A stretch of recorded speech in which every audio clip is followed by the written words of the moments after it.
Yo, welcome to It's Up There podcast. I am your active and attractive host. Round of applause for my motherfucking supporters. I want to say thank you, welcome. You can be anywhere in the world, but you're here with Big Loon, and I want to say thank you so much for that as we on this journey to the top of the mountain, to the top of the culture, to the top of what is known as podcasting in just this space. So I want to say welcome to my new listeners. I know I'm getting bigger, and it's a blessing. If you are listening to the audio version of this podcast and you want to see the video, what you need to do right now, head to patreon.com/It's Up There podcast. That's where you get the exclusive video right there, and that's how you support Big Loon, right? It's a lot of people cherry picking the game. They come to steal the format.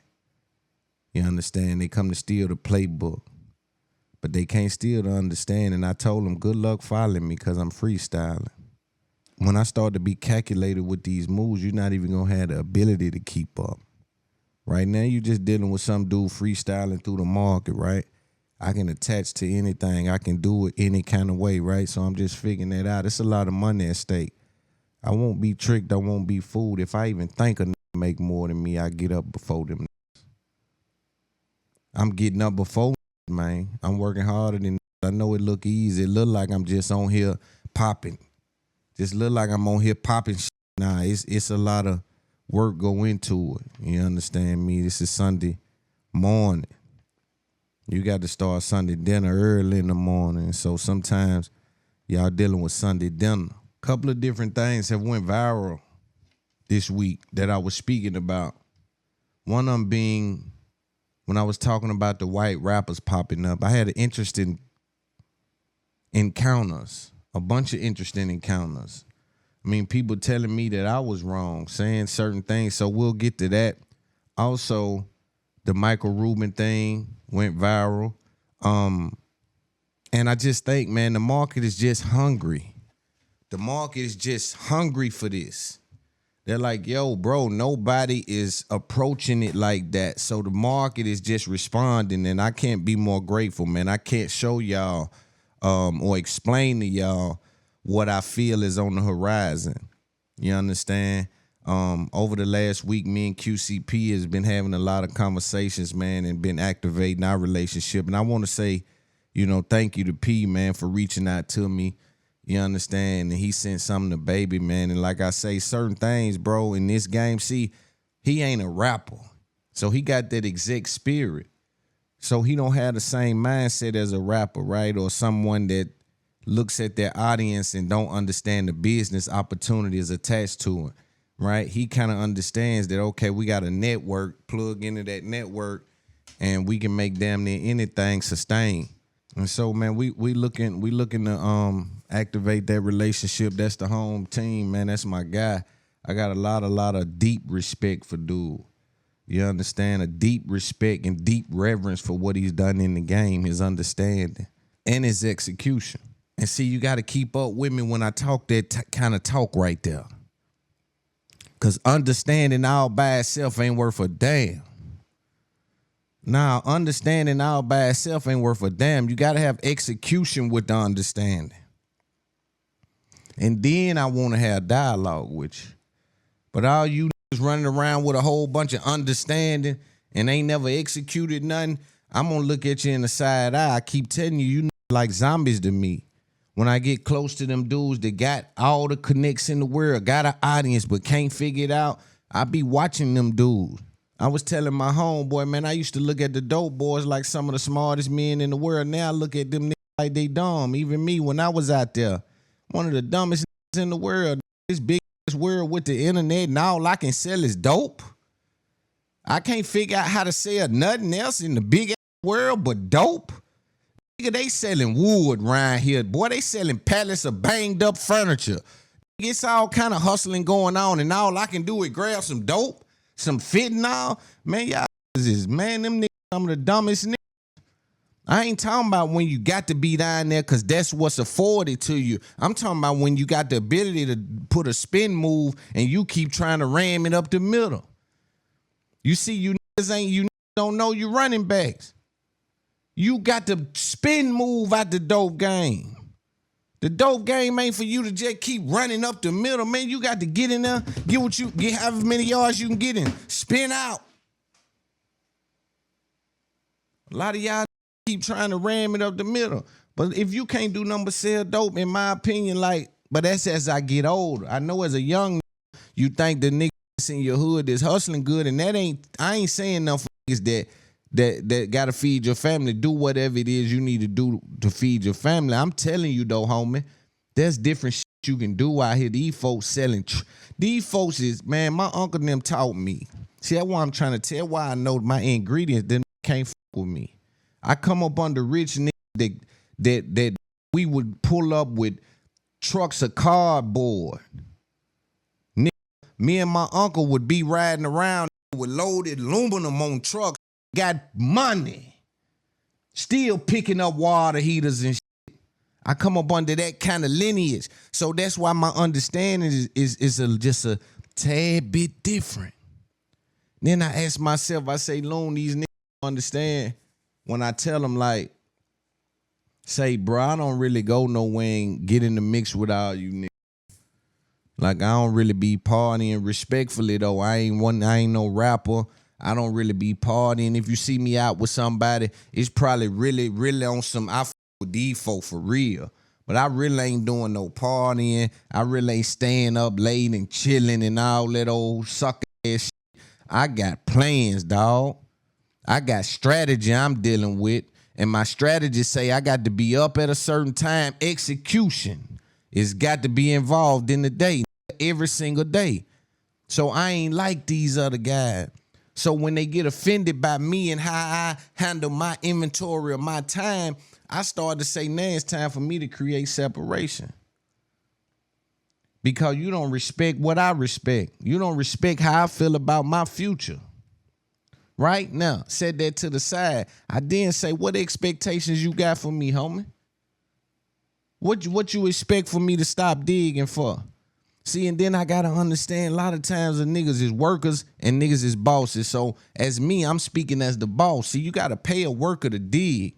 I'm coming in digging. You gotta pay a boss to stop digging, but you gotta pay a worker to dig. That's the difference. You got to pay me to stop what I'm doing. You got to pay him to do what he doing. These are the differences. But you get it confused because the job look the same. You got to pay me to stop. You got to pay him to get going. It's a little different.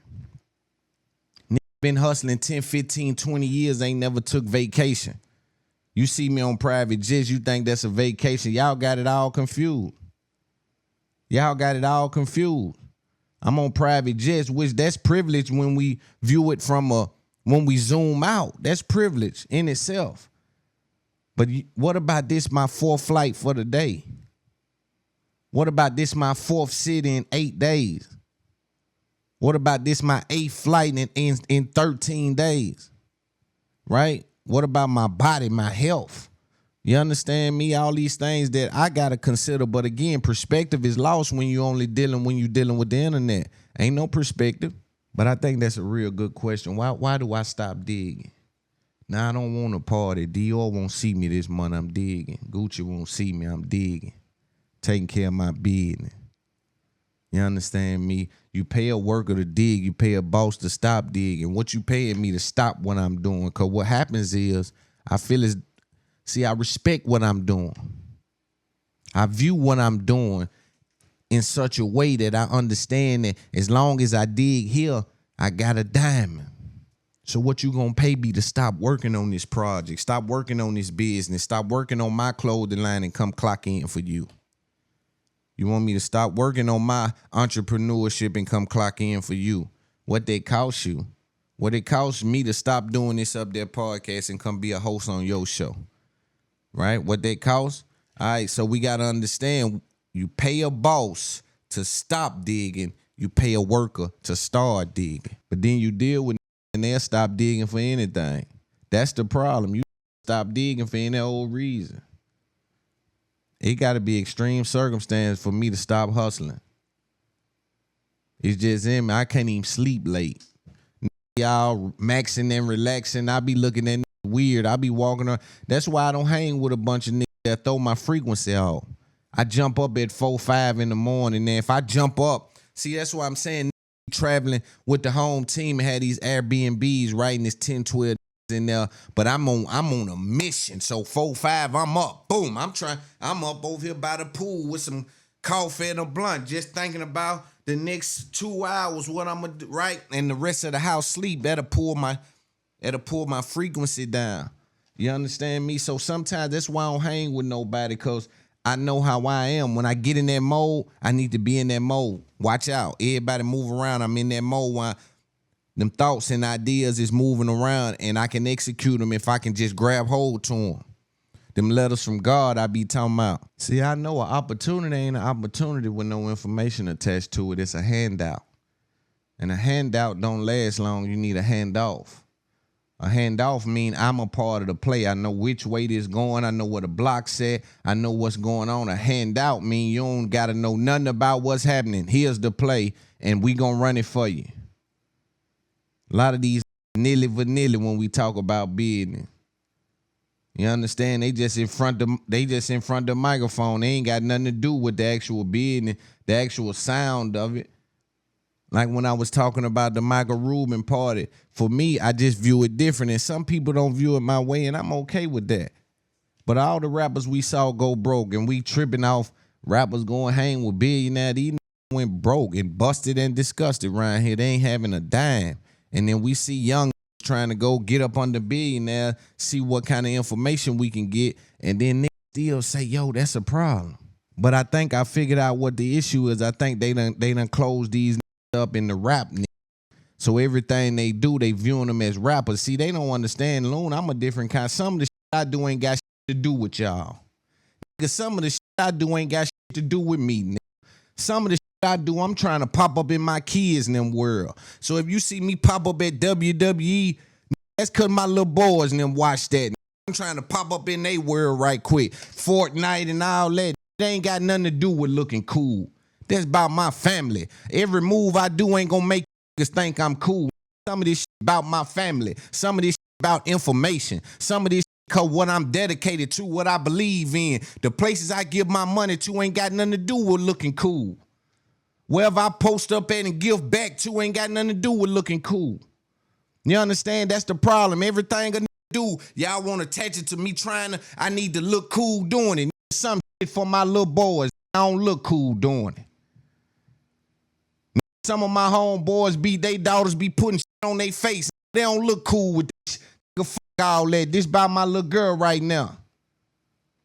I'm in there with the VR on with my kids running around the room doing all kind of dumb shit. This about my kids right now. This ain't got nothing to do with looking cool. Sometimes you see me in a place that you don't think I got no business in, but you ain't got no business thinking about where I got business at. You ain't got no business in my business. But let's say I'm a celebrity and that's what I signed up for. Everything you niggas doing, you got me, you looking at like a rapper. Sometimes I ain't in rapper mode, home.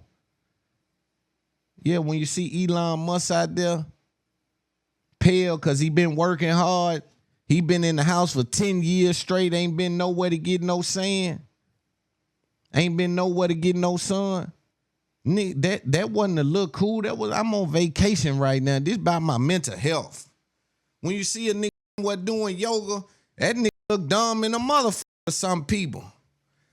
He might be doing some shit to you look unusual.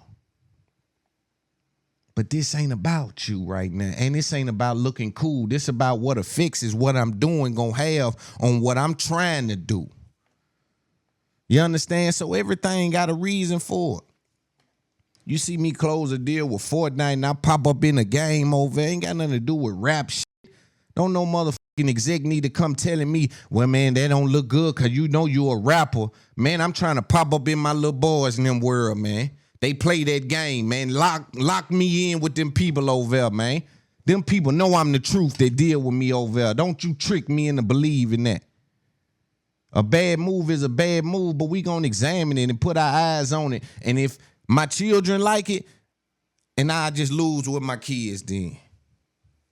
I ain't talking about something they just like a little bit. I'm gonna do some intel on it, but if they really liking it and I can pop up in that world, I want to pop up in that world just so my kids and them say, oh, my dad in that world. That's all that was for. Y'all talking about how much I got paid. I got a check for it. Business done right. But all that was for that little moment right there. But some people don't get that. So when you see me at a party with billionaires, you look at it and you say, why rappers there with billionaires? You don't say why businessmen. You don't say look at the opportunity for niggas that made 10 million in there with just maintaining 400 million a year. And if all else fails, if all I got to do, see, again, bro, y'all don't know what people are afforded when they have fame. Bro, you don't know the opportunities that it unlock when you're a person that got that level of fame, right? You like my raps. You like me because I'm a basketball player. Those things. Now it's about what can I channel with that relationship. Am I smart enough to work that? Am I smart enough to cut that stove on, or am I just leave that stove in the kitchen? That's the problem. A lot of y'all don't know how to activate these situations in a way that ain't corny. You understand me? Because y'all trying too hard and y'all faking it. I'm talking about just genuinely working your way into things, dog. Because no matter what, they going to have something to say. They resent you when you rich, but they despise you when you poor, man. They resent you. But boy, when you poor, they despise you. And those two things are different. All right, let's get into the show, man. Let's talk about this. Rapper Jaydayoungan was killed outside of his father's or grandfather's home. This is a cautionary tale. Another rapper gone. You know, R.I.P. to that dude, respect to his family. These are the times that we're living in where black men are gunned down. I think one of the most interesting attributes in that is black on black crime. But I know we've passed down a culture without a rule book. So as I see rappers come up and they're fighting two battles. They're fighting the battle of getting out the hood and being hated by people who think you got more than them. Then they also fighting the battle of getting hit with RICO charges. Matter of fact, they're fighting a few battles. Fighting the battle of not being viewed as not cool if they don't come back and put their life in danger in spots where they should be certified enough to be without any problems. You drinking wine amongst beer sippers. This don't got nothing to do with respect. This got something to do with circumstance. And a lot of times these dudes don't understand because they don't come from poverty. So they don't understand that sometimes circumstance outweigh respect. People steal from their mama because they strung out on something. It ain't because they don't respect their mama. It's because the circumstances is stronger than the respect that I have. Right? And so when you a rapper going back to the hood, you can't really hang your hat on respect because you don't know the circumstances. You might be pulling up a week before dude got a trial and he ain't got lawyer money. He facing 3 bodies and thought you should have gave him more than you gave him. Right? And so not saying that you need to be scared, but you need to be aware of the variables. Everything don't go as planned when you can't plan everything that's going on. You don't have a hand in what's happening in the ghetto, so you don't know. So as you come back as a trophy of what could be, you need to understand and move militant, disregarding what the haters say. You know, but this young man was, I think he was even on house arrest. So they were sitting outside broad daylight. Somebody come through with gunfire. Let's listen to what the news had to say about it. Developing tonight, a rapper is dead after a double shooting in Bogalusa. Investigators have spent the past 24 hours trying to put all the pieces together in a double shooting there. There were 3 separate shooting scenes. And as Mike McDaniel explains, authorities believe they're all connected and that they're part of a bigger problem. I've been up since yesterday, At 24 years old, using the stage name Jaydayoungan, Javarius Scott made a name for himself as a rapper in his hometown of Bogalusa. asking Lord forgive me for my sins. His rise in music ended Wednesday night when police say he was shot multiple times outside a home on Superior Avenue. Family members say his father, Kenyatta Scott Sr., was also shot. He's expected to survive. It's sad. This is Bogalusa, it's a small community. Police Chief Kendall Bullen says while on the scene, there was a second shooting just minutes away. An SUV was shot up near the intersection of Marshall, Richardson, and Ott Roads. Ray McGowan's home was shot several times in the process. I was watching TV, so then I heard about 7, 8 shots. So then I just dove on the floor. Later in the night, a third shooting near Our Lady of the Angels Hospital where Bullen says a house was shot up. No one was hurt. Bullen says all three are connected and part of a larger violent problem. It appears a lot of times some of our shootings and things in the young age community are people that are on opposite sides of the rappers they follow and support. This isn't the first deadly shooting involving a rapper in the city. Last summer, police say a rivalry between two rap groups led to the murder of a 19-year-old rapper hiding out in Bogalusa. With a large social media following, more than 2.8 million followers on Instagram, tributes for Scott haven't stopped since the news of his death. Thursday afternoon, family members gathered outside the home where both men were shot. They didn't want to speak on camera, but say Scott cared about his family and was focused on his 2-year-old son, who he now leaves behind. Suspects have been identified in the second and third shootings and warrants have been issued. Police are still trying to figure out a suspect for the first shooting. Meanwhile, city leaders are pleading with anyone who has information to come forward. Authorities say Javorius Scott has a criminal past. Investigators have connected him to recent crimes involving gang rivalries. He spent time in prison for a gun charge while under indictment for a separate felony in Texas. He had been arrested in Bogalusa before and was booked in Tangipahoa Parish on a warrant for accessory to second-degree murder and obstruction of justice. So as you see, it was 3 separate shootings. What that says to me probably is that they were probably catching each other. And, of course, everything I'm speaking about is alleged. No one is participation. And I don't be there, so I don't know. So I'm just having a podcast. Let's be clear on that. But the father is now in stable condition. They said that when they found out he was at the hospital still living, they went up there and some shit happened. So they must have ran into some of his people.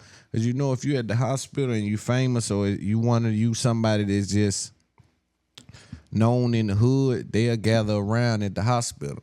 Like if the right person up on the 4th floor shot up, downstairs at the hospital be dumped. It'll be 150 people down there. And 20 upstairs with bruh. You know what I'm saying? So I can definitely see how they'll probably be trying to pull up there and then run into some people that love him and then something go crazy right there. What I'm finding, though, is I think these young are starting to be afraid. First of all, there's way too much killing going on in the ghetto. There's way too much killing amongst each other, right? That's number one. But what tends to happen, or what I'm starting to believe is that these young just coming to hurt these rap niggas, that they laying on them triggers even more. I think they afraid of being the butt of the jokes. And this goes back, if you pay attention to rap, to Tupac being shot. And they took 5 shots. I took it and smiled. Some couldn't, right? So when rappers get shot and they don't die, they make that a staple in their career. And what happens is the person that done it tends to probably feel a way. So now what I think has happened is on the front end, because if you just think about the songs of people that's been shot and released it that, and they come back as they should, because you're coming back as, hey, yo, I bounced back from a near-death experience. So I get that. But what's happening is now, like somebody like 50, they left dude for dead. Like certain people getting shot and then they rapping about it. Damn near everybody that gets shot rap about it. If you're a rapper, because it's part of your story. So you gonna rap about it. But what it has affected or influenced, in my opinion, is the way that they're approaching this. Because back when the nigga shoot you once and get spooked, oh, I shot him. Now they just laying on it. They laying on it. You know, even with Dolph, R.I.P. Dolph with the 100 shots. You know, how you miss a whole he made a mockery of you niggas. But then when they come again, they ain't, you see what I'm saying? So just like with dude, they coming and they just coming like even with Lil TJ, look at how many shots is involved. Like they trying to end it. It ain't no speculation. They trying to end it. And I think it's because a rapper will embarrass you if you shoot him and he can survive. and he beloved amongst these people, because he gonna feel like, he gonna feel like, man, he tried to take me from y'all, man. And people gonna really connect with that in a way that's gonna affect whoever. Because for you to shoot a man, you hate a man. And for you to hate a man, you don't want to see a man shining, smiling, and on top of his game. Especially after you done shot him and God said, no, sir. You understand? So a lot of people have these kind of ways about them where they evil. But when I also see this situation, not even just with the multiple rappers that died and the multiple rappers that's under investigation and being indicted and being criticized, and how critical the media is and the people that's watching, listening, and post to love them, how people forget about them, move on when they go to jail, switch artists when they pass away, talk about them when they have an off year, not accept their apology when they do something wrong in their relationship, when they may treat their girlfriend bad or may slip up and not been as a great father as they needed to be. They're critical of these guys, and not even only of these guys are black men. Black men have to be 3 times better than the average bear. Yeah, we got to be 3 times as efficient as a regular individual, even when we deal with each other. Another black person typically won't hire a black person unless the price is cheaper, the work is better, and it's get done quicker.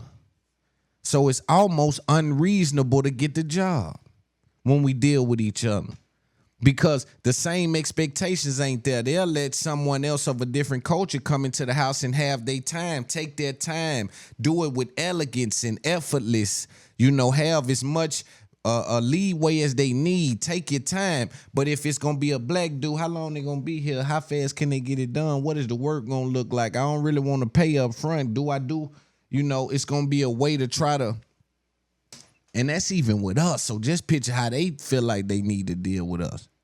But when I stand on that argument and I try to explain that they dealing with music and I'm dealing with culture, so they argue with me that, these white dudes, because again, I said 100 times, Loon not racist. Some of the biggest white comics in the world, some of my most favorite people, our relationship is intact. So I'm not saying I'm not a racist guy, but I do identify that, you talking music, I'm talking culture. So you saying, Loon, hip hop is for everybody. And I say, okay, let's nail that down and agree that we can have the conversation from that standpoint. Hip hop is for everybody. Great. I ain't dealing with hip hop. If he got on there and told his story, I ain't dealing with hip hop, but I'm knowing that ain't his story. You understand? I know when soon you come on, she was digging the shooter and I was in something from the slimy maneuver. That ain't you. I know that ain't you. That ain't you. That's us. That's our culture. And I look at rappers die every day. They give a life to the culture. And y'all arguing with me about lyrics and beats. When I'm talking about, look at what he's on there perpetuating, the shit that them little going through. The shit where them little house arrest, ducking death. Stuck. I talk to you about I gotta bump into to kill my loved ones because mama don't got the money to move us out the hood. Here I am, a rap. They send me to the ghetto. They send me to the ghetto with a little thing on my ankle saying I can't go nowhere. So now I'm playing a Where's Waldo game. Soon as they figure out he on house arrest, y'all, where he on house arrest at? He at that spot right there. He can't move. I can't even beat. That's why young boy was smart shooting in Utah. You put me on house arrest in this jungle, and what you expect for the right? But they don't think about that when they go to rapping. But a slimy maneuver, and I was understand, and all this can you do right? So I'm just trying to tell you that I ain't saying we don't share music. We're gonna always share music. We're gonna always share the marketplace. What I'm dealing with is culture. What I'm dealing with is how valuable culture is, how valuable that understanding, and also what is given. These young boys are giving a life for them raps you listening to. These young going through depression, screaming about ops and wanting to die, and these records are going #1. And here somebody come with a well-to-do family that just can talk the lyrics and give nothing and had gave no sacrifice to have to experience some of the things that these rap dudes had to go through to be saying some of the things that he's saying. So I don't deal with it from that perspective when we burying rappers every day. When we getting RICO charges for saying that slimy maneuver shit that little white boy was saying. And again, if you listen to this and you get racist from it, that's because you can't dispute the facts. If you can dispute the facts that I'm saying, you cannot get racist from the information that I'm giving out. But then I gotta be the bad guy for saying, yo, other cultures come and eat up this culture. And I don't blame them. A lot of times we don't got locks on the doors. We just trusting our neighbors. And our neighbors done invaded everything that we done had that we ever called sacred. So here we are trusting our neighbors with no locks on the doors. And when the liquor free, everybody drink. So my situation and my understanding is always going to be king because I didn't depend on people's interpretation of data. I went and got my own information. So y'all talking music, I'm talking culture. This rap shit is tied to money. And so the money that is tied to is an outcome that the young is searching for. And in our neighborhoods, we got slim to no outcomes. We really don't help each other up if we ain't rappers. That's why I applaud QCP and different niggas that reach out that's really putting bankrolls in pockets like me because I ain't rapping, right? Now, it's easy to help a rapper because you can kind of see the leeway. You can see why I can take it right through. I done created avenues and grooves to serve rap to y'all people, but now we serving something different. Take a different type of understanding. But white people rapping, I guess I had to put it clear, there's nothing wrong with it under the right circumstances. But I think, in a way, it's the same way the Asian feel about us doing nails. You ever seen, if you put a nail shop next to a nail shop of someone from another culture and how they react to that nail shop? It's real beef. They feel a way about you doing nails. They feel a way about you selling hair. So it's not necessarily racist. I think that every culture has what it thinks is lucrative to that culture. And unfortunate for us, I take it a little bit more serious than doing nails or something because I see my young giving their life to this rap shit. Going through full-blown depression, mental illness, going in the booth with cups in their hand, just rapping about, I miss my homeboy, died in my arms and all this and that. And these other people can come light as a feather.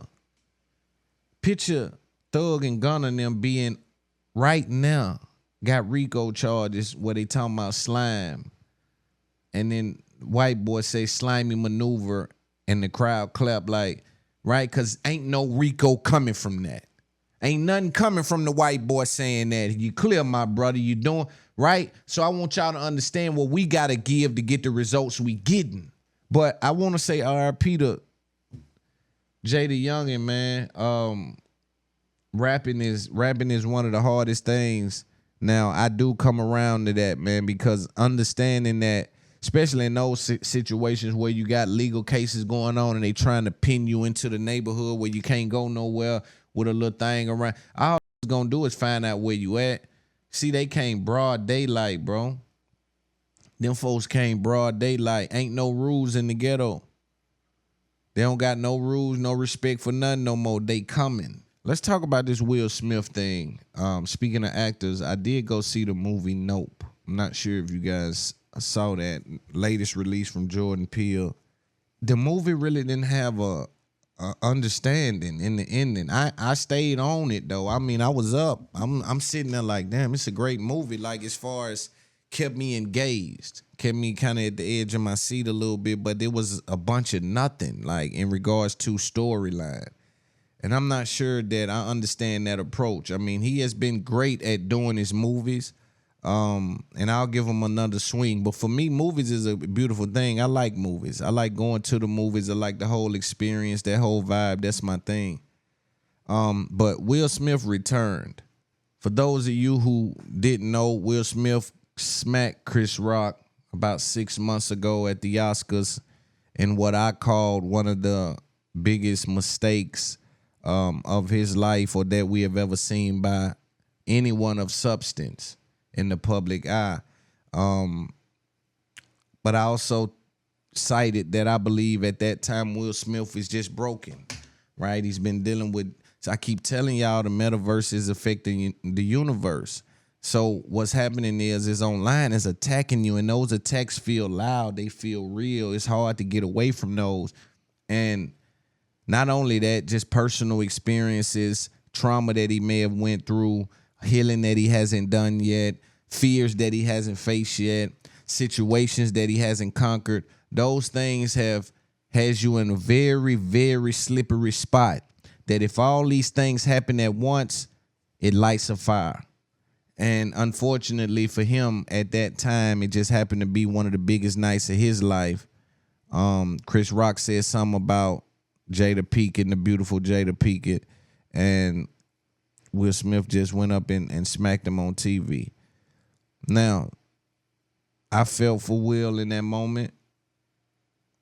You know, at first I felt like, yeah, don't say nothing about my wife. Then I bagged that up like, no, trick bag. You don't never go in the trick bag and allow people to make you lose everything that you work for. Now, if you're going to lose it, you lose it on your own merit. But you don't let nobody trick you into losing it. That's an extreme loss, and we don't accept those very well. But he came out. After 6 months, he finally came out and had some things to say. Let's listen to what he said. Why didn't you apologize to Chris in your acceptance speech? I was fogged out by that point. I've reached out to Chris, and the message that came back is that he's not ready to talk, and when he is, he will reach out. I will say to you, Chris, I apologize to you. My behavior was unacceptable, and I'm here whenever you're ready to talk. I want to apologize to Chris's mother. I saw an interview that Chris's mother did, and you know, that was one of the things about that moment. I just didn't realize, and you know, I wasn't thinking, but how many people got hurt in that moment. So I want to apologize to Chris's mother. I want to apologize to Chris's family, specifically Tony Rock. You know, we had a great relationship. You know, Tony Rock was my man, and this is probably irreparable. I spent the last 3 months replaying and understanding the nuances and the complexities of what happened in that moment. I'm not going to try to unpack all of that right now, but I can say to all of you, there is no part of me that thinks that was the right way to behave in that moment. There's no part of me that thinks that's the optimal way to handle a feeling of disrespect or insults. Rolled her eyes. Did she tell you to do something? No. It's like, you know, I made a choice on my own, from my own experiences, from my history with Chris. Jada had nothing to do with it. And my family for the heat that I brought on all of us. To all my fellow nominees, you know, this is a community. It's like I won because you voted for me. And it really breaks my heart to have stolen and tarnished your moment. It's like I'm sorry really isn't sufficient. So there's two things. One, disappointing people is my central trauma. I hate when I let people down. The work I'm trying to do is I am deeply remorseful, and I'm trying to be remorseful without being ashamed of myself, right? I'm human, and I made a mistake, and I'm trying not to think of myself as a piece of shit. So I would say to those people, I know it was confusing. I know it was shocking. But I promise you, I am deeply devoted and committed to putting light and love and joy into the world.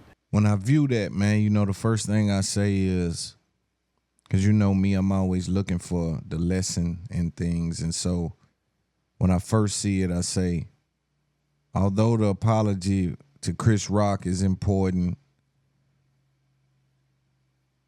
he may not accept it, may think it's late. Although that's imperative that he apologize to him, his mother, all those things is great. I think the lesson and probably the more valuable part in this is that the part when he said, I'm trying to be remorseful without being ashamed of myself. It's a very big lesson in that, right? Because in a weird way, shame works, right? If someone shames you, right? Saying like, yo, I expected this out of you, man. How dare you, man? And so you ask yourself, can you get the lesson out of being remorseful? I believe you can. But thing about humans, they want to see you shameful. They want to see you weep up and go in the corner and feel bad about what you done visibly. They don't want you to be remorseful. They want you to really shrivel up. They want you to really be treated worse than whatever you've done. They want to see it too. You can come out and say, yo, I've been crying all night about that. If they ain't saw you crying, they ain't believing it. That's why you see a lot of celebrities now get on live crying. They know that's more impactful. But this dude is a broken man. Or at least at that point in time, he broke. But he's been great for a lot of years. He was the closest thing to Obama. He was one of them black men that you look at and be like, hey, I'm like Will Smith. Clean cut, you know, still got that cool factor, from Philly. You understand me? Bunch of money, big actor, box office, pretty wife, great house, great children, right? He was one of them, and he still is one of them. And I need this to be clear to Will Smith, that just because you make a mistake, it don't strip you of your attributes. A mistake is a mistake. We must learn from them, but be careful with people that want to see you shameful. Be careful with people that want to see you in the corner crying, weeping, and feeling bad about yourself. Be careful with people that think the only time you can learn is when you in the jail cell. See, that's the same thinking. The only time they think I'm learning is when I'm sad. It's when I'm weeping. It's when I'm visibly distraught. I can't be smiling and tell them I forgive them. I can't be smiling and tell them I'm sorry. I got the lesson. I mean that. Even though they ain't never saw nothing bad from me. Right? That's why his setting got to be like that. Got to be by itself. He got to be real attentive to the camera. It's because this has to come off a certain way, because y'all won't believe if he just sent it through his press people or sent it through his wife. Say, yo, man, he been really working on that. Like it completely has changed his outlook on how to handle situations. He's seeking help, therapy, reading. He's doing all the things, checking all the boxes in order to advance his way of thinking to where those kind of things, they won't believe that. They got to see it. That's why he couldn't do a red table talk. And then when you flip it, you do say, damn, Jada didn't visibly do anything, and she did get a lot of backlash because a lot of people blamed that on Jada. Right? I even came out like, damn, he broke, man. Because, you know, everything that he's done, in his mind, he's done it for Jada. And she got a lot of press came her way with that kind of narrative attached to it when she really didn't have a dog in the fight. So I can kind of understand what he's like, damn, I'm sorry to her. But people even said he would do a red table talk. He probably like, can't do a red table talk. Just can't do one. You know, that's not good for the brand. They're going to say she exploiting the husband, XYZ. I think they probably thought of it that way. Because in my mind, again, you got to think, I think the lesson in that is that being remorseful versus being ashamed of yourself. Because when I think about it, and this is me without looking up the definitions, I just think about remorseful being, I'm sorry that it happened. I regret that it happened. Being ashamed mean I think that's all that can happen. I don't think nothing else can happen but this. And that's why I want to be careful with people that want to see me ashamed about something. You know what I'm saying? Ashamed about a human mistake. You know what I'm saying? You got to be careful with those individuals. They got unrealistic expectations, right? They may be aliens. They may be something else thinking of me like I'm going to have no emotions, never make a mistake. That's why I be, you know, some of my supporters, when they come with how smart they think I am and all that, hey, yo, I ain't smart like that, home. I'm just, you know, I got a few pathways on how to figure some things out, but I ain't no different than no none. But Will Smith will be back. I'm not sure if he'll be back on movies. I don't know how he'll be introduced back into Hollywood, how he'll be accepted. That's a whole nother conversation. Does Will Smith even need to be accepted by Hollywood? He got enough money, probably enough leeway. He could probably get with Tyler if necessary. Him and Tyler probably do a motherfucker. Tyler Perry and Will Smith. That'll probably be some box out. They'll take over Hollywood if they try to blackball him and he went over there with Tyler. Even though I think he got his own thing, though. I think he got access to his own kind of studios type thing. I think Tyler and Will Smith will have extreme value in the market. Like from a market share standpoint, I think those two names tied up in it.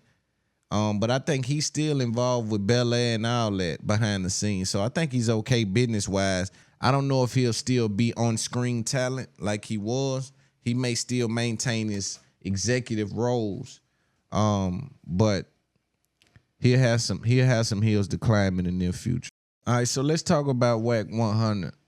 For those of you who are unaware, Wack has been running this little thing over on Clubhouse where he has a show and he has a couple guys that's instrumental in keeping the show going, right? And so they run it on Clubhouse, and he had a guy over there named CEO Reek. He had took CEO Reek on No Jump, and he was also on the Gilly the Kid thing with him. And oftentimes him and this dude would get into it in a way where the internet will say, yo, Wack checked him, Wack Lil Boying him, right? You can tell a lot about how a man that know him or know his business talk to him. Right? It seemed like Wack had a certain amount of respect for him, and then somewhere along the lines, he lost respect. So he probably said, man, this man, you this age and you ain't got nothing going on. I don't look at you the same no more. Because men got to judge men about how many fruit is in their basket. I always tell you, I don't give a fuck about what these niggas talk about. Can't nobody trick me with the talking. I need to see results. That's why all these little friendships and celebrity interactions be like, yo, can we get you on the show? Because I need help, home. So I don't want to play the game that I see a lot of these niggas play where they get attached to this fame and they ain't got nothing out the game. Right? I can't do that. So Wack had this guy, man, and he would be instrumental in violating a lot of people. Rap dudes, and I think they'll get back cool at some point, but we gonna entertain what's happening and speak about it in totality.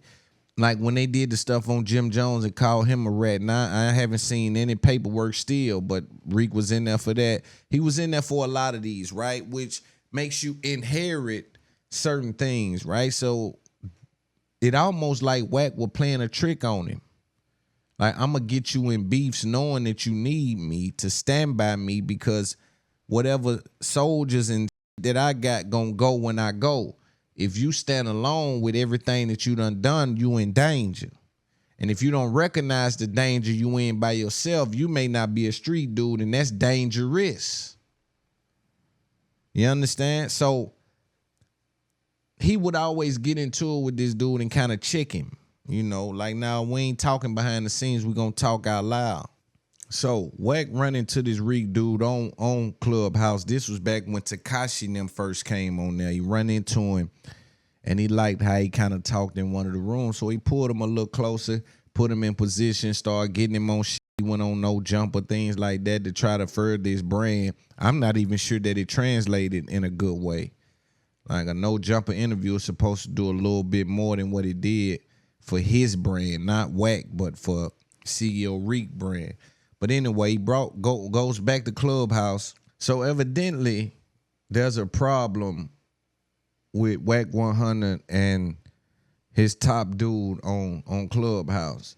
Evidently, somebody came at him with a deal for some money. Wack found out the dude didn't bring it to him, and he goes off on him. In my opinion, it's something under that, because that can't be all it is for what it turned out to be. But let's listen to a little bit about, because what happened is Wack approached him, basically said, "F him." Going on. So what we're about to listen to is Wack 100 approaching his old co-host about coming in the room and I guess snapping on people after he's been fired. But we're going to take, and I need y'all to pay attention, we're going to pay attention to some tactics that Wack 100 fell victim to. Phoenix, that cool with her. Right, you with sure. That, get up out of here. That's what we talking about. Bring that up in here. You act like you protecting this. That's not what we talking about. Let me speak. Hold on. I'm up on this floor pushing no line. That's out. Especially if I ain't on the floor. Ain't no line pushing on this floor unless Wack on this mother. And I'm going to stand on that. He laughs. You defending this.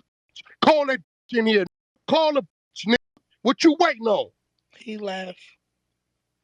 You running for, you little bitch. Bring him back up in here. I'm finna mark your ass out all the way. Either you come back up in here or I'm running a full-blown campaign. I'm gonna run your ass off a Clubhouse. Second time, you flow showing for this. That's out. You ain't coming up on this flow. I made you. You ain't make me. That's out. Bring that back up in here. Because you really looking bad right now. That really just let the name Phoenix come out of his motherfucking mouth.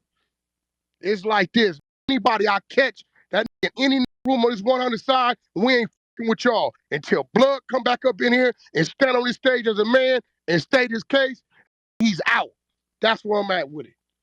Acting like a little old day one anyway. You gonna press a line and you a pressy.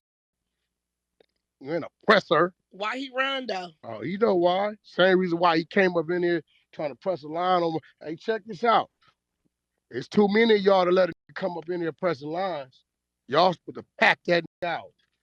Straight up. Hey, what happened? What? Yeah. Whoever would he. I mean that. Whoever. You creep, you with Blood, you too. I'm on that. You went against me once, nigga. I'm going to let you know now. You went against me once. If you even fix your mouth to even defend Blood, you too. Hey, number one, calm down, my nigga, because I don't even know what happened. I don't even know what's going on. I just came in the room. Okay, well, you know what I'm on. You know what I'm on. I shouldn't have, nigga, you day one. I need y'all to pay close attention to this, because when I hear this, I said, so Wack falling victim. You could tell Wack is from the West Coast and he been gangbanging a long time. A lot of his tactics are gangbanging tactics. Like I was speaking about Wallow and Gillet. He was like, yo, he kind of expected them to move past that recorded phone call that Hassan Campbell had, because with the politics and all of that on the West Coast, like if you a homie or you a Blood or something, it's probably some politics that say you got to look over that, or it's in your best interest to let that go. And sometimes it seems like that he's allowing his gangbanger or his upbringing to bleed into the internet. It's like now he's taking them texts. No, ain't no pushing no line. No pushing no line. And y'all supposed to gang that. Y'all supposed to got that. And it's like, yo, bro, this is the internet. This is Clubhouse. You know what I mean? This is just Clubhouse. This ain't you riding with it or not. When I pull over, when we get up there, you acting like a bitch right now. It's like it's on that type shit on now. Let's listen to a little more. Don't go against the grain, because I'm looking at you weird now. You supposed to win against the grain. You should have sucked Blood out and set Blood down and let Blood know if you fuck up, you fuck with my relationship. And it's 12 years. You put 12 years on the line behind this weird ass nigga. Then go get that nigga in. Go get Blood in. What the is even going on? I just came in the room. You know what's going on. on. You know what it's about.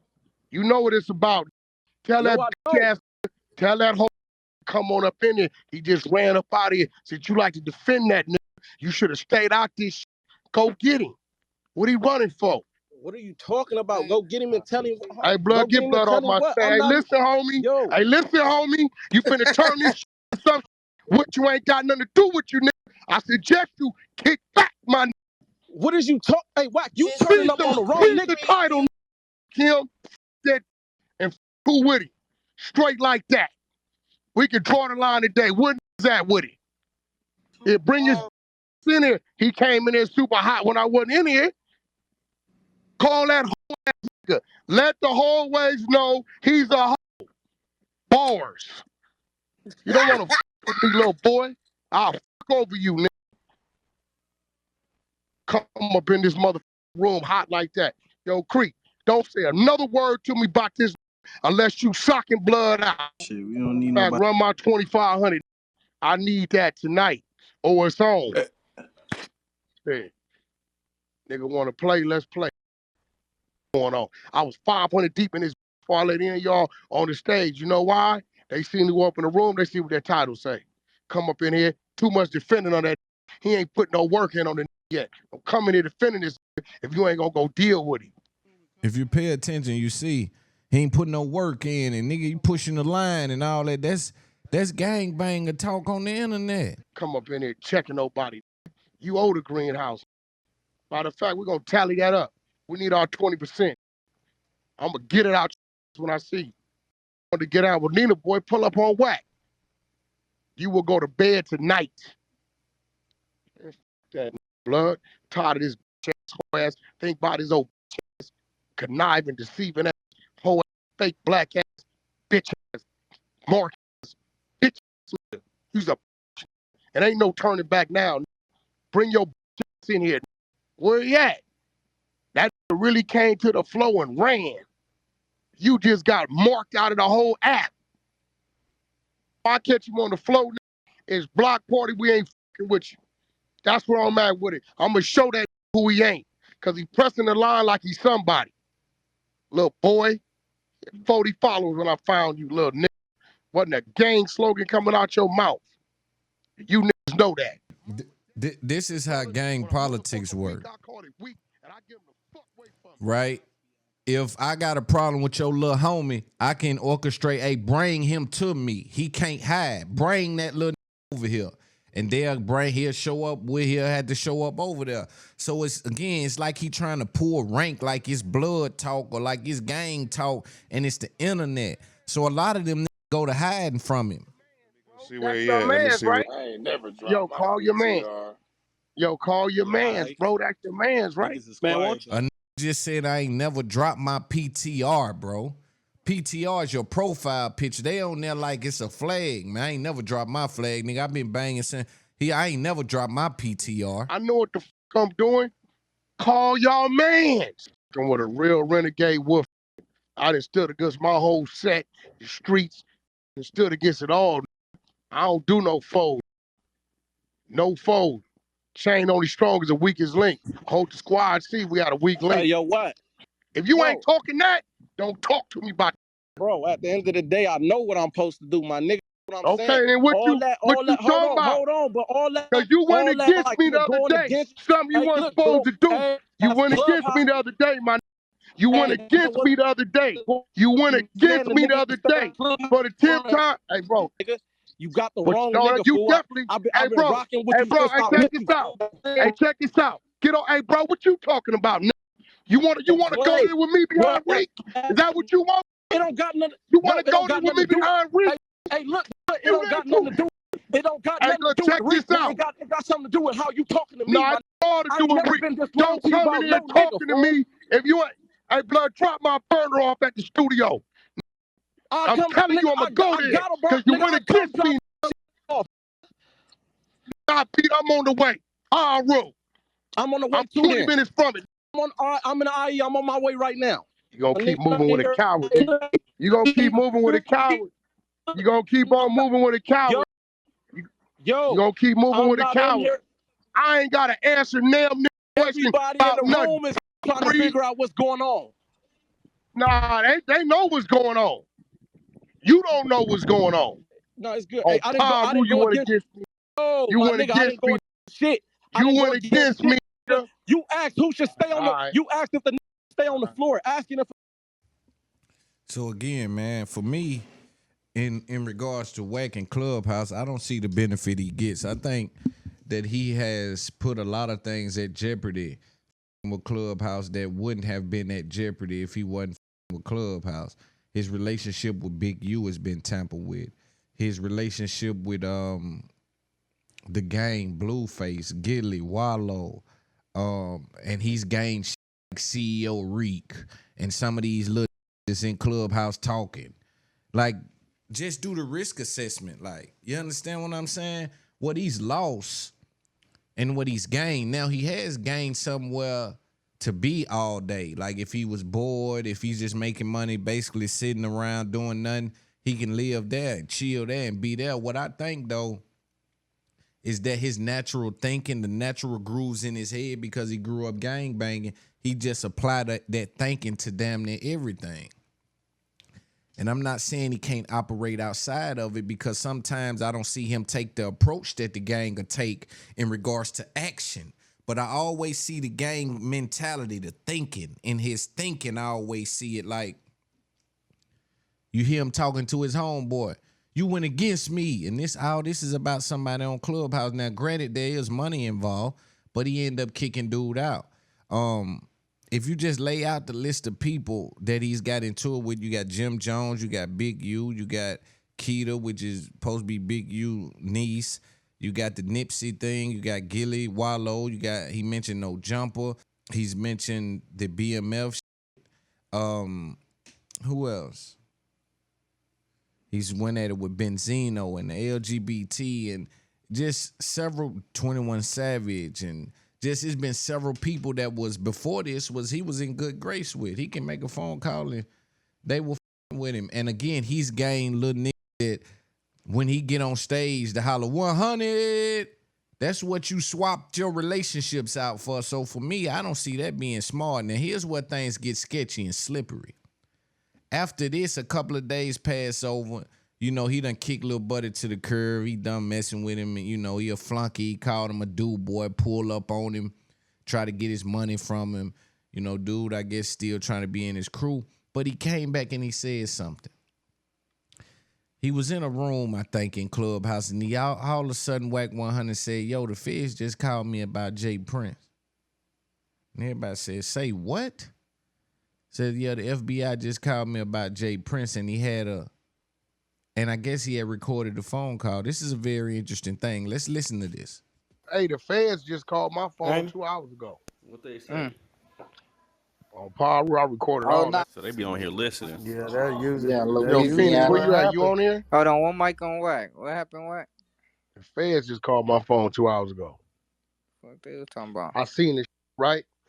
So first, you know, I've been trying to get gang passport cleared. I said, maybe it's the, you know, the passport people, right? Uh-huh. So I said, I ain't gonna answer. Let me put the recorder on, then call. I called back. Straight feds. So they asked me, have I been threatened? I said, what? Threatened by what are you talking about? They talking about the boy, right? So that let me know they on his line. They didn't heard something. Right? I do what a real supposed to do and clean it all the way up, like the best of friends, whatever, you know, no issues. They pressing. What about the late? Nah, never. Just negotiations going on with the attorneys. I don't know where you getting this from and blase, but it's letting me know they didn't heard something on that man line, on his line over there. I kept it 100. I kept it all the way solid. Actually, YG, I'm finna send it to you so you can hear it. Popped up. Did it say scam likely or just no? Hell no. That show you what it said right here. Hold on, I'm gonna show you PTR right now. Hell no, it say no scam likely. I knew what it said. I thought I did, so I didn't answer. I had to go get the app just in case. I call the number back. YG, I just sent it to you in Phoenix right now. Hold on, let me show you what it said. Check it out. That's nasty work. You see what city the Yeah, HQ is Federal at? Bureau of Houston. Houston. It's Texas. Yeah, No, yeah, YG. I defense just They man. sent got you and something on the finished line. the He's whole. talking. No, he talking. He talking. Definitely. They had him on the line. I did Phoenix. You got a thing? Play it. You need to know how to deal with this in case they have in that situation. Hold on. Everybody meet It's up. how I'm about y'all to step deal out with here. this. Y'all know me and this eye to eye, but you got to. Now I see how I get caught up. Senior? I mean, I wouldn't have no information other than just me helping with a Larry Hoover project. Okay, yes, sir. Well, that's what I'm kind of wanting to talk to you about. Okay. Well, what's wrong with me working on a Larry Hoover project? No, sir. No, nothing's wrong whatsoever with it. I'm glad someone is advocating for him. That wasn't the issue. I was just information has been provided that you've had some disagreements with Mr. Prince. Are you familiar with him? I mean, I know who he is, but I don't have no issues with Mr. Prince. Okay. So, I mean, a disagreement is a disagreement. I don't know how that factors in the FBI. Well, I think Mr. Jones, all the YouTube videos going back and forth with him calling you a snitch and you calling him one, and all of that would be where we received information that there was possibly a disagreement. Yeah, well, even if we did do that, why would that be an interest of the FBI? Because neither one of us had any bearing cases pending against one another. We have never done any business with one another. As far as I know, Mr. Prince is a businessman as I am, so regardless of what we said to each other, as far as a snitch and not being a snitch, like why would that be interest of the FBI? That's what's kind of confusing to me. Okay, no, I can explain that. I mean, of course, there's nothing wrong with that whatsoever. We're just making sure that no threats have been made to you from anyone associated with him over y'all's dispute. No, I haven't. No threats have been made, nor do I feel threatened. Two men get angry, two men say things. We've both been in each other's presence from time to time. I know his children. Nah, not at all. I don't feel threatened. Was it something you guys know that I don't know? As far as I'm concerned, it's just, the daily bullshit propaganda that happens on social media. Oh, yes, sir, I understand that, but I think you could kind of understand that sometimes things go past social media, and we were provided information that possibly that something went beyond that, and so we're just calling to clarify and make sure that you haven't been threatened or anyone that you know that have been threatened by him or his associates regarding the disputes that you've had over social media, over YouTube, over Instagram, and all of that. No, Mr. Prince has an issue. Any threat towards me, I don't feel threatened. I've said to him the same things he said to me, and that's just two men saying things. I don't think it's that serious of a situation. As far as I know, Mr. Prince is continuing his business. He's in his community, as I am. I don't even understand. Like I said, I don't know what you guys have going on, what you guys heard. That's above my reach. But me personally, no, I haven't got any threats, nor do I feel threatened by the man. Okay, so are y'all working together on the Free Larry Hoover project? No, I'm not. It's not the ownership of the project is not mine. It belongs to somebody else. I'm just assisting that individual. No, but I did put the attorneys in contact with their family attorney. So at this point, it's not even a conversation between me and Jay Prince. It's a conversation between the individual who owns the content on my side, attorney, and the Hoover family attorney. So it's, for the last month or so, you haven't heard me and Mr. Prince say really anything to each other because there's no need to. Okay, understandable. Mr. Jones, was there ever, I know there was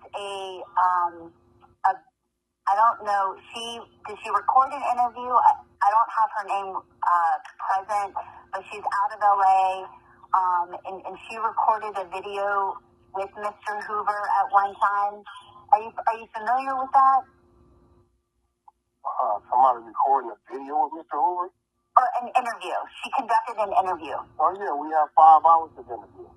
Yes, sir. And at any point, okay, and it was a female, correct? I don't have her name with me at this exact moment. It's an elderly woman that owns it. Yes, sir. And let me ask you this. Have you ever heard of any information that Mr. Prince or his associates has tried to request that information, the video from her? Oh, no. Well, I'm the one that alerted them that the footage was real and tried to merge a deal with them because they own the life rights. This is the rights of a regular documentary that was recorded while he was in prison. So I just try to bring the two parties together to see if they can make it one big situation. Yes, sir. And so who owns the rights to that interview? The lady who has the footage, she has the contract. I have the contract. I forward the contracts to the family attorneys. She's been on it since 1998. Yes, sir. And did Mr. Prince attempt to get the rights to that interview? No, he attempted to negotiate a deal if possible. And the negotiations are still going on. But I think that's his business. Nothing wrong with him negotiating. Oh, absolutely not. I'm not implying that whatsoever. Just some information that we received was that the documentary, the businesswoman didn't want to really give up the documentary and possibly could have been pressured to do so. No, I don't know anything about her being pressured. She had a conversation on my phone. It was just a simple business conversation.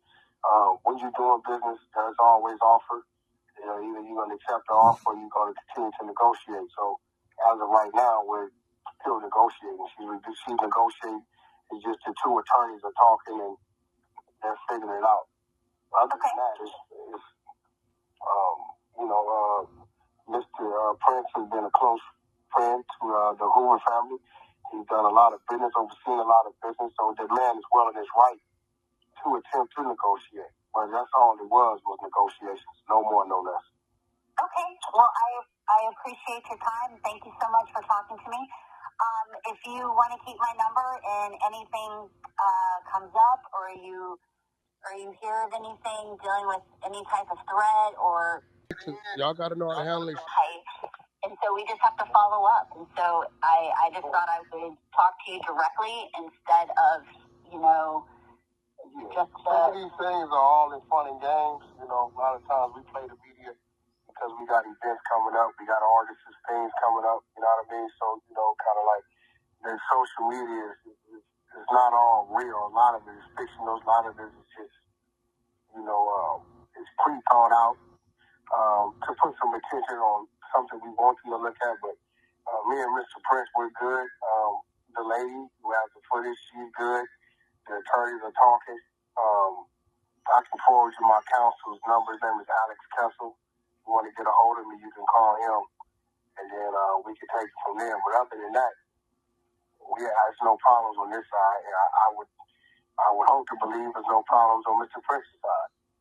Yes, sir. No, and I'm not saying that there is. We're just following up. Y'all two are both well-known individuals, pillars in your community, like you said. But I think you can also understand our point of view that, sometimes people in general kind of take one side or the other and they take it a little bit too far. And I'm not saying Mr. Prince has taken anything too far. I'm not saying you have taken anything too far. Just as you know, when it becomes publicized, other people can take it a little bit too far. So I was just calling to make sure that everything was good, that you're safe, that you don't feel threatened in any way, that everything everything was good? Not at all. Not at all. Great. Well, yeah, if you want to form it, again, I don't necessarily need your counsel's number, but if you want to forward it to me, absolutely you can. If he wants to reach out, that's fine. I've seen you his name. His name is Alex Kessel. He's been my attorney for many years. That way, if you can give him a call next time. I usually call him. I didn't really know what this was about. I saw the number. I didn't know if it was a prank call or what it was. I get so many calls every day, so I just happened to call back, and I guess you are the real deal thing. So, but, for the record, I don't feel threatened by Mr. Prince. I have no issues with Mr. Prince. He has no issues with me. The business is being sought out and dealt with through her attorney and their family attorney. Yes, sir. I completely understand. And Mr. Jones, I certainly appreciate you giving me a call back. Okay, no problem. All right, take care. That's how you handle them. That's I don't a G give way a to if it's handle an it. enemy or not. So you hear that conversation between Wack 100, whatever phone call that is he got. Couple different things. Number one, if you receive a call from the feds like that and you tell them that everything's okay, then you go online and basically say, yo, I lied. It's like, I'm not sure how that works. But if you receive a phone call from the feds like that, and then you come and play the phone call, is that interfering with the investigation? Maybe that's interfering with the investigation. I'm not sure, right? And also with me being from the hood and being involved on a certain level, what I know for when the feds ever came and hollered at anyone that I know, they came in person for that kind of reason, right? Because if they are investigating, I'm not sure they want to let people know we investigating. That kind of slip up can blow the investigation. And people that make phone calls don't have the ability to blow investigations. Number one, then she didn't say Cash Jones. But Wack continued to play the video, continue to play the phone call, and he could be just old and not know how they can get numbers and switch things up and things like that. He can be just in the blind. But he continued to play it, and he went in another room, and they said, hey, man, Bureau spelt wrong. So, because he was showed that, yo, man, this is how it's spelled. Like, they called me. It was a missed call, said Federal Bureau Investigation, but Bureau was spelled wrong. So they was like, hey, Bureau spelled wrong. They never really addressed that. So I'm not, again, this call is a crazy call. He says he put it out because he like, yo, I called the nigga announcer, but I'm putting it out because this my way of getting the message to him. It's like putting a message in a bottle and sending it across the river. So when I go to thinking about all those things, I say, okay, he received call from the feds. They even sent him a text message, and it was a real name. It was a real thing, a real person and all of that. But you receive a phone call from someone who is claiming to be the feds, and they speak about Mr. Prince. And I think, I'm saying, okay, cool. They call you and they speak to you, Wack 100. I don't know. I never heard them say Mr. Jones or Cash Jones or anything like that. Number two, I usually know the feds to come in person because they want to be in stealth mode and not blow the investigation. Then on top of that, that man's name ain't Jay Prince. His real name ain't Jay Prince. If I'm not mistaken, I think his name ain't even Jay Prince. I think his name is James Smith or something like that. And if they calling you, I don't think they saying Jay Prince. You understand me? And for me, just understand he may be just tricked by the number. But see, he old school now. He old now. So they might can get him with a fake app and, you know, he done pissed a little lawyer lady off on there. Maybe she got somebody she know to call and Mr. Prince and this and that. I don't know if that's a real call. I don't know if that's a real call. Let's hear him try to defend it. Since they say it's fake, it's weird, bro. If I would have banged the phone on him, just let us see what the phone it would have call left an law open said when book you for get him it. to. And look, somebody on his team is talking. Them niggas ain't got caught talking. They plotting. They got caught. The team over there running their mouth. They wanted me. If I would even insinuated anything, they already own something. That's why they called me. Have you got any threat? Nah, what you mean? We good. Hey, Wack, can I ask you a question? Nigga, and wait, let me tell you what's so cold about it though, right? This what got my attention, Ghost. Watch what T. Watch this. Look at the the office it came from. So fake. These crazy as a motherfucker, bro. They want everything about the Wack to be so fake. Everything so real is all fake. Here you go. This how you know it's real. What my shit at? I didn't get to YouTube though. Look. Check this out. The office it came from is where? There it go right there. Ain't no faking that. What that say? That ain't Los Angeles. That's that man's backyard. How they get to YouTube though, Wack? I put it up. I don't give a. As soon as I got off the phone, I said the feds just called me on this. I'll actually watch this, T. I'm gonna show you exactly how I did it. Right? You see what time that call came, right? Yeah. So I see the call, right? First, I don't know what it is because I've been fighting for one of my artist's passports. I'm thinking maybe it's that. So you see what time the call came in at 2:50, right? Look what I do, T. I'm gonna need them to spell bureau right though. What you mean? I said, if I'd have hit the thing and open it up, that's what it is. Yeah, Right, it's BU. It's BU, so not 2:50 B. the missed call come in, right? So you see at 3:16 what I do. I see I missed the call, I see it. So I'm like, what's this? What I do at 3:16? You see, What I activate? he moved past that. But I'm the just not. spelling of bureau is wrong. Call recorder, right? You see, now, listen. They sent me a text too. Watch this. Actually, here you go. Matter of fact, for y'all like to troll, here, won't y'all call The me? feds sent you a text. Niggas the police, Wack, you the Hell police. yeah. Man. Yeah, they sent the text. Yeah, real talk. Like, You that's the not how you police. spell bureau. You a Okay, snitch watch and a this. Let me click police. it. All right, that don't matter. It's saved in the Look, check phone, this bro. out, bro. Hey, yo, check this out, bro. I can save a number under I put this out on anything. myself, man. You a Dumb. That's it. Wack one, snitch 100. Oh man, I'm gonna have the CIA call me later. Hold on, well, let me find. I don't know what the hell crazy lady out there talking about, but I'm gonna click it for you. Where is she? What is? I'm gonna click it for you. I'm gonna do exactly what you want me to do. And then I kept it all the way real. I called that first. What?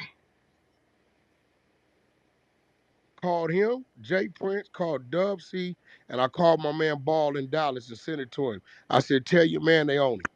Here you go.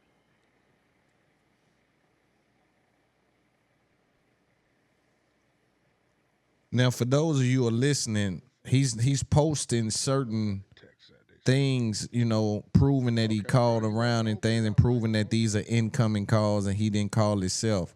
Again, I'm not sure if it's just a situation where he's been bamboozled, but I don't see the feds saying Jay Prince.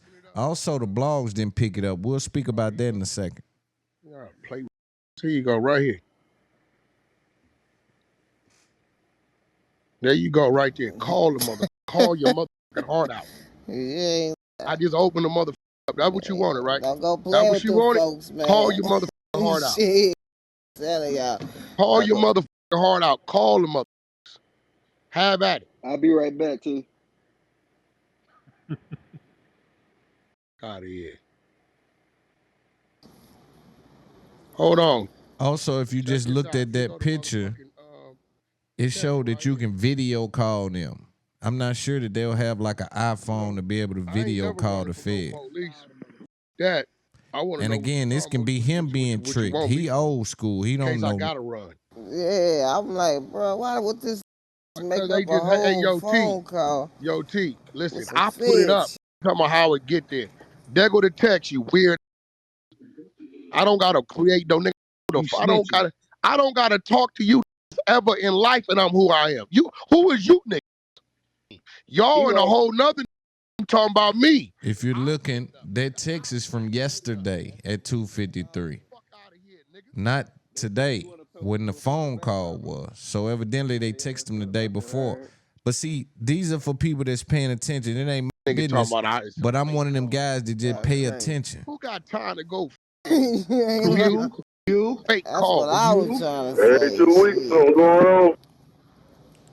You know the crazy Unless part about this is the day after. I'm not sure. Maybe this is the day after and he's in the room the day after. did you catch when I said what that man said to me? I said to him, I don't understand what you're talking about. Yeah. I pulled it off that every motherfucking way I could. Every corner. That's why I was saying, like, every nigga, corner. And I don't with this.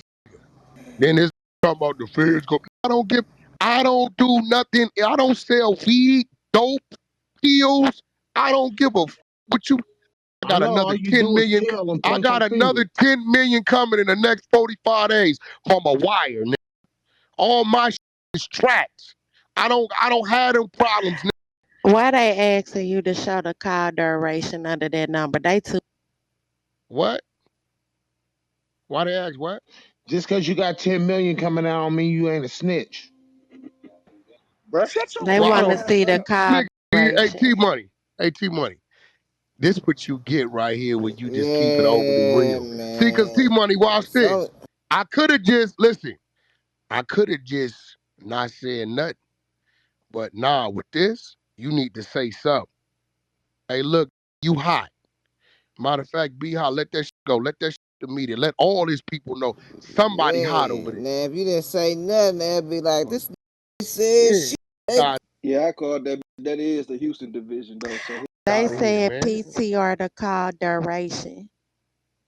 I PTR my call direction. He ain't lying. You mean I recorded the motherfucker? It's like 10, 11 minutes. What is they talking about? You ain't even got to call it. You can just look that motherfucker up. That's a fuck out of here. No, but before it was fake. It's a fake call, right? Didn't happen. So now what? Well, what is it now? The feds, what they gonna do? You call me, motherfuckers. They didn't call me looking for me. They called me looking for a victim to pin on that man or whatever they doing, and I didn't give it to them. Whatever they thought they was doing with that, they got to scratch that. And see what I know about the feds, right? Two is that's for people that ain't got no money. That's for lazy investigation. That's old state investigation, calling around, seeing. The feds got an unlimited budget. They probably gonna send an agent to run into you. Hey man, let me talk to you about such and such and such and such.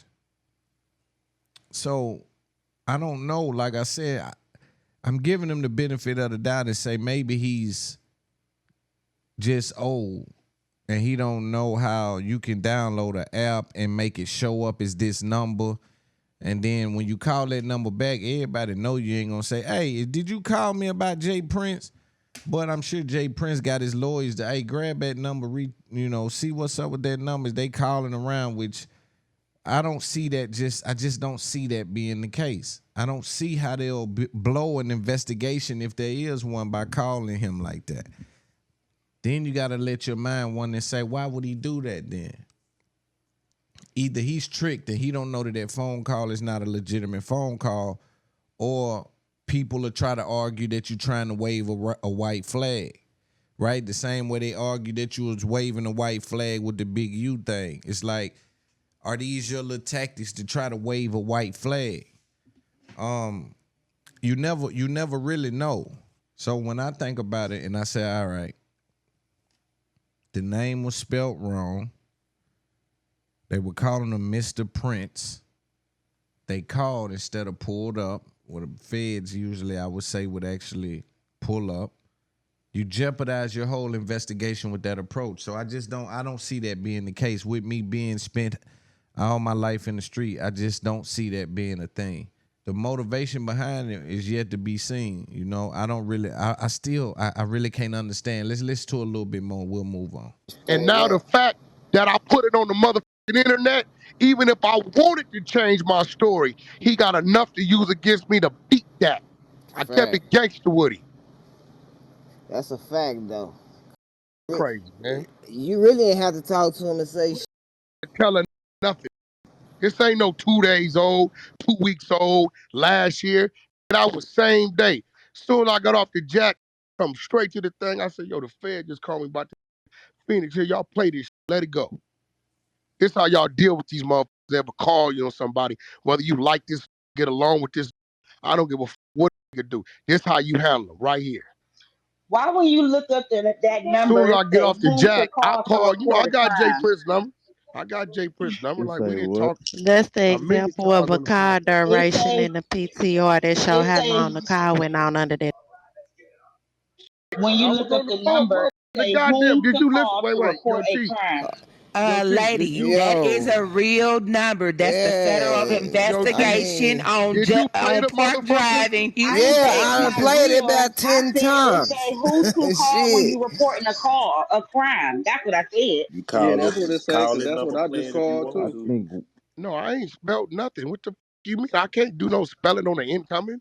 What I'm kind of phone you saying got, You nigga? call it that popped number up on playing if you when want they to. called it popped up under Federal Bureau.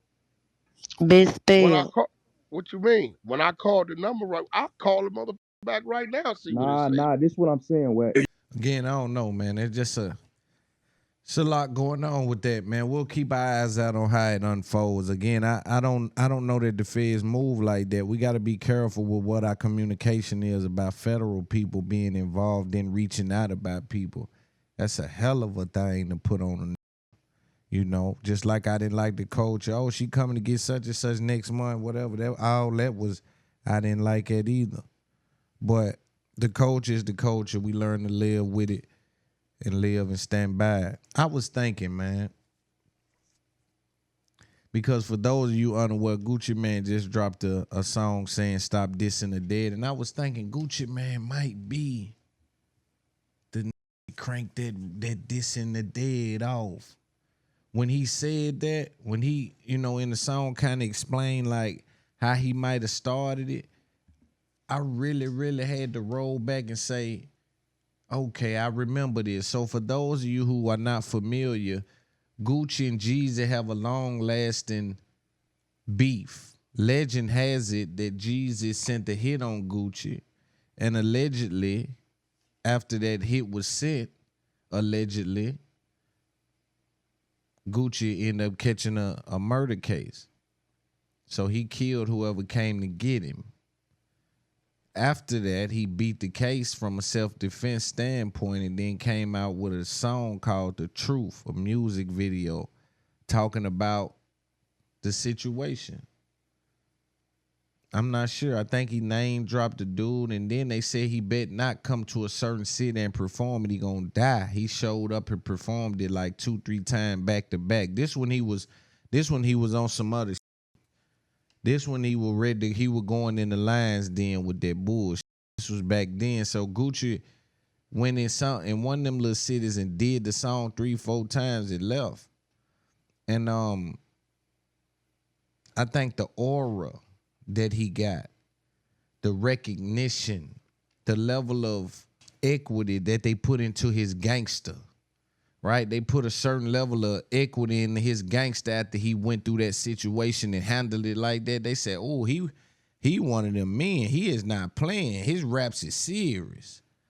And I think that rappers under him saw things like him go through that and Boosie catch that life and facing life, right? And had to beat those charges saying that he might have been involved. And the aura that come with those kind of rappers, I think that rappers are chasing that.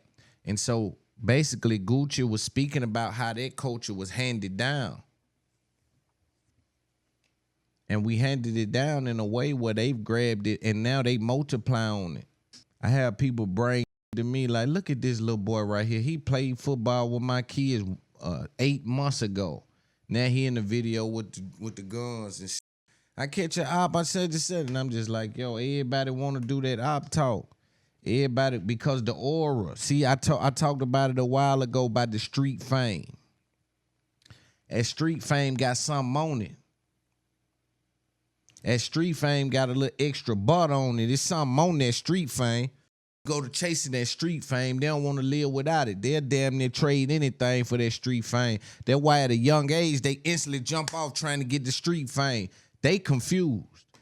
But hell, I don't blame them being confused. You see old men chasing that shit. You got to as a young Hey, boy, that street fame got to be something. It's old here chasing that shit. So we confusing them by chasing that street fame shit. Whatever you are, by the time you get old, you are what you are, bro. Whatever you been through, you been through. You can't add to it. You can't take from it. Ain't no sense in trying to pluck on it or whatever it is, it is. But see, oftentimes there's an overreach where character is concerned. What characteristics are represented, men tend to stretch out the outfit and over-exaggerate what they're willing to do and what they've encountered. Instead of saying I'm flawed and I ain't been through that, I'm a baby when it come to that. Everybody want to say they supreme in the violence category. Everybody want to seem like they ready for somebody to hit the corner with the bullshit. Man, over here, we trying to seem like the niggas that know how to turn $1 into 10, 10 to 20, 20 to 60, 60 to 80, 80 to 180, 180 to 2,000, 2,000 to 5,000.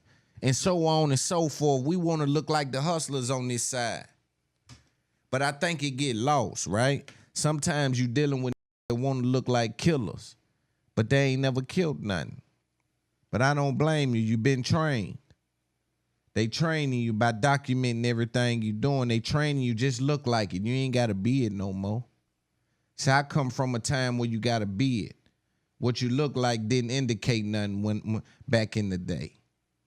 And when I say back in the day, I just mean right before social media. But now all you got to do is look like it. They training you. Just look like it. I seen the other day somebody got caught going to a dealership to take pictures in front of cars. And nobody shamed them the way they shame some of these rappers that say they going independent and trying to do it by themselves. Don't nobody shame the people that's faking it in that way because they training you to just look like it. You ain't got to be it no more. But I'm talking to the folk that know you still got to be it. I'm talking to the folk that know looking like it ain't being it and leading the race ain't winning the race. I always tell people communication is so important because it's a difference between hearing and listening. These things are just imperative, right? They live in the same place. But when you deal with it, you got to deal with it from the perspective of the English language. But when you learn how to deal with words in that way, you become extremely effective. I'm almost to a point where I'm saying, Loon, it ain't about the money. Because sometimes I try to give the benefit of the doubt, yo, they rapping that gangster shit niggas paid for. But if it's really all about the money, you can get money going commercial, doing dance records. Some of the most gangster you know, like, might do some dance and shit because this is what commercial, this is really what the opportunity is connected to doing this kind of music. I think that it's trauma bonding, man. I'm almost certain that it's a lot of trauma bonding because these damn near depressed in the booth, not knowing it, self-medicating, going through it, right? Going in and out of jail, can't even establish a relationship. It's hard for it in and out of prison to really experience having a woman that love him. He ain't never came home to a woman a year straight. You understand? He ain't never gave a woman a chance to even know what is to get his clothes ready for him. And he ain't never had a chance to build life. Cause when he get out, he moving so fast that he crash every time. A lot of us got problems with slowing down. Just slow it down. We so afraid that we gonna lose the race if we fall back some. That's because we ain't keeping our eyes on our own paper. When you watch the other people in the race, this is when you get discouraged with your position. You got to know that position is real, but not be influenced by where you stand. Understand the market is a real thing, but what I got to do is put my head down and just dig and hear what I'm doing. However they feel about it don't matter. They looking or not, it don't matter. Keep hustling. It don't matter what they saying. Just keep going. One foot in front of the other.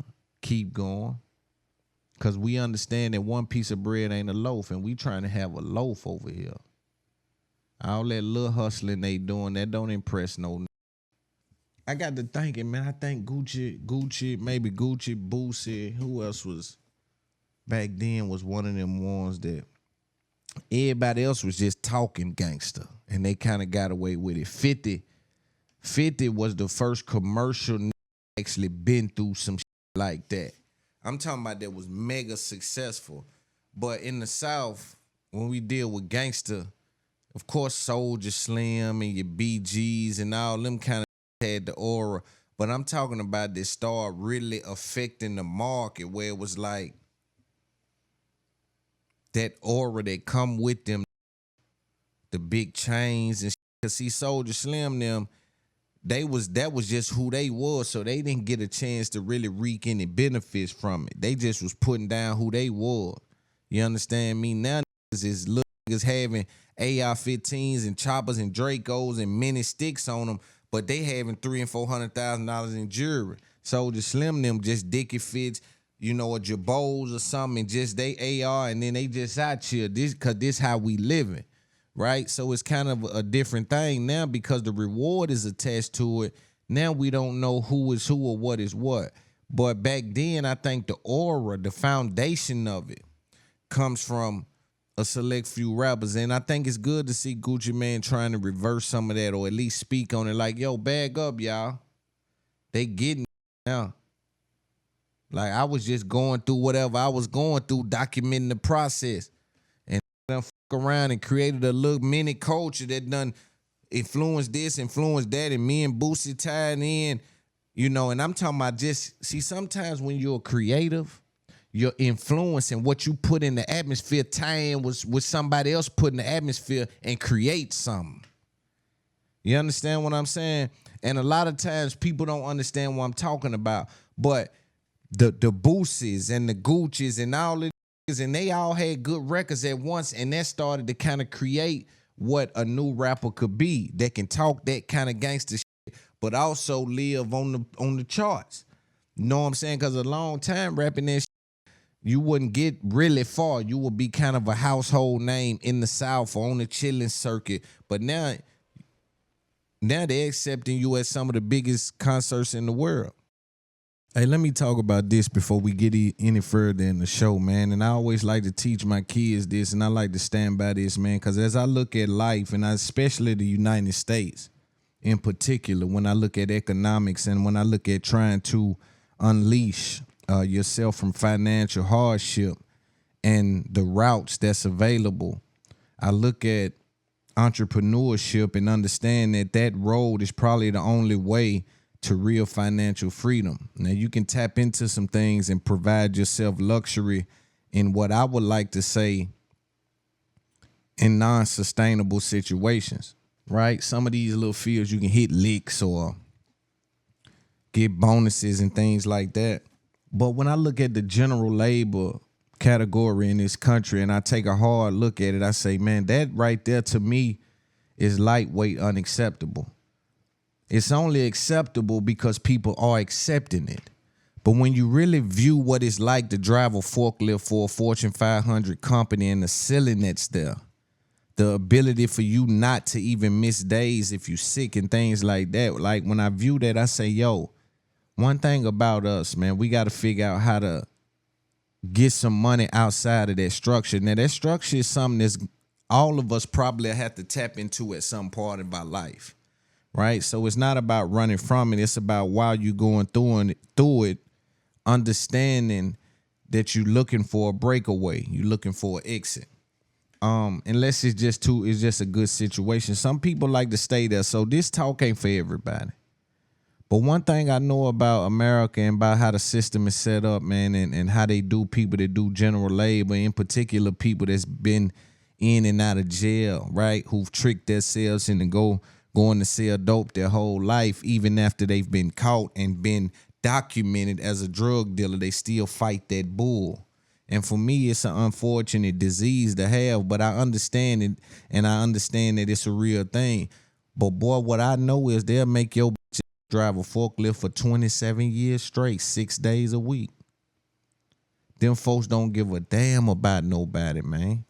They will have you somewhere driving a forklift 12 hours a day, 6 days a week for 27 years straight. And when it's time to retire, they give you like they did do at Burger King. Either he was super genuine or he was smart. Because the way that he accepted the gift, the way that he accepted the humility and everything that he had when he was even grateful for the little bullshit he gave him, made people pour into him, made people want to stand by him and say, you know what, man, that was wrong, man. That dude ain't missed a day in 27 years. So I think he got probably about a half a ticket out of GoFundMe. Because to see a man work for 27 years for a company that's always on the Fortune 500 list and always in the green, that's competing with other tycoons, and they see a loss in their profit because they, instead of getting 10 this year, it was 9, and they're panicking. But then the lower people on the totem pole, because when you think about the companies that even have to have a general labor aspect of the business, that is keeping that business afloat. That is keeping that business in a position of where production can be met. In some of these places, they don't even provide air and heat, bro. They won't even make sure the warehouse is insulated. But just think about that.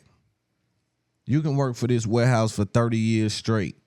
You can come in every day, bust your, do everything you need to do, help other niggas just slack and pick up where they left off, work overtime for 25 years straight. If you have a year where this year, man, you probably done missed 12 days and been late 10 times, you going through something personally at home. Man, they finna put you on your final, man. They finna walk you out the building. And how you gonna tell me not to be an entrepreneur where that's all y'all leaving me out there? Y'all leaving me the kind of circumstances out there that where these folks will take me out of my bed at 4 a.m. in the morning, bring me to a warehouse that ain't got heat or air in the middle of the summer or winter. Ask me to provide 14 hours a day. In the event that my house catch on fire, they won't allow me to go home without any penalty. Even circumstances out of your control. Let's say the weather is even doing what it does. Let's say it's snowing. They'll tell you, man, I don't know what you're going to do, but you have to find a way to get to work. While they tuck their mother and their fathers and their children and their loved ones are at home in bed.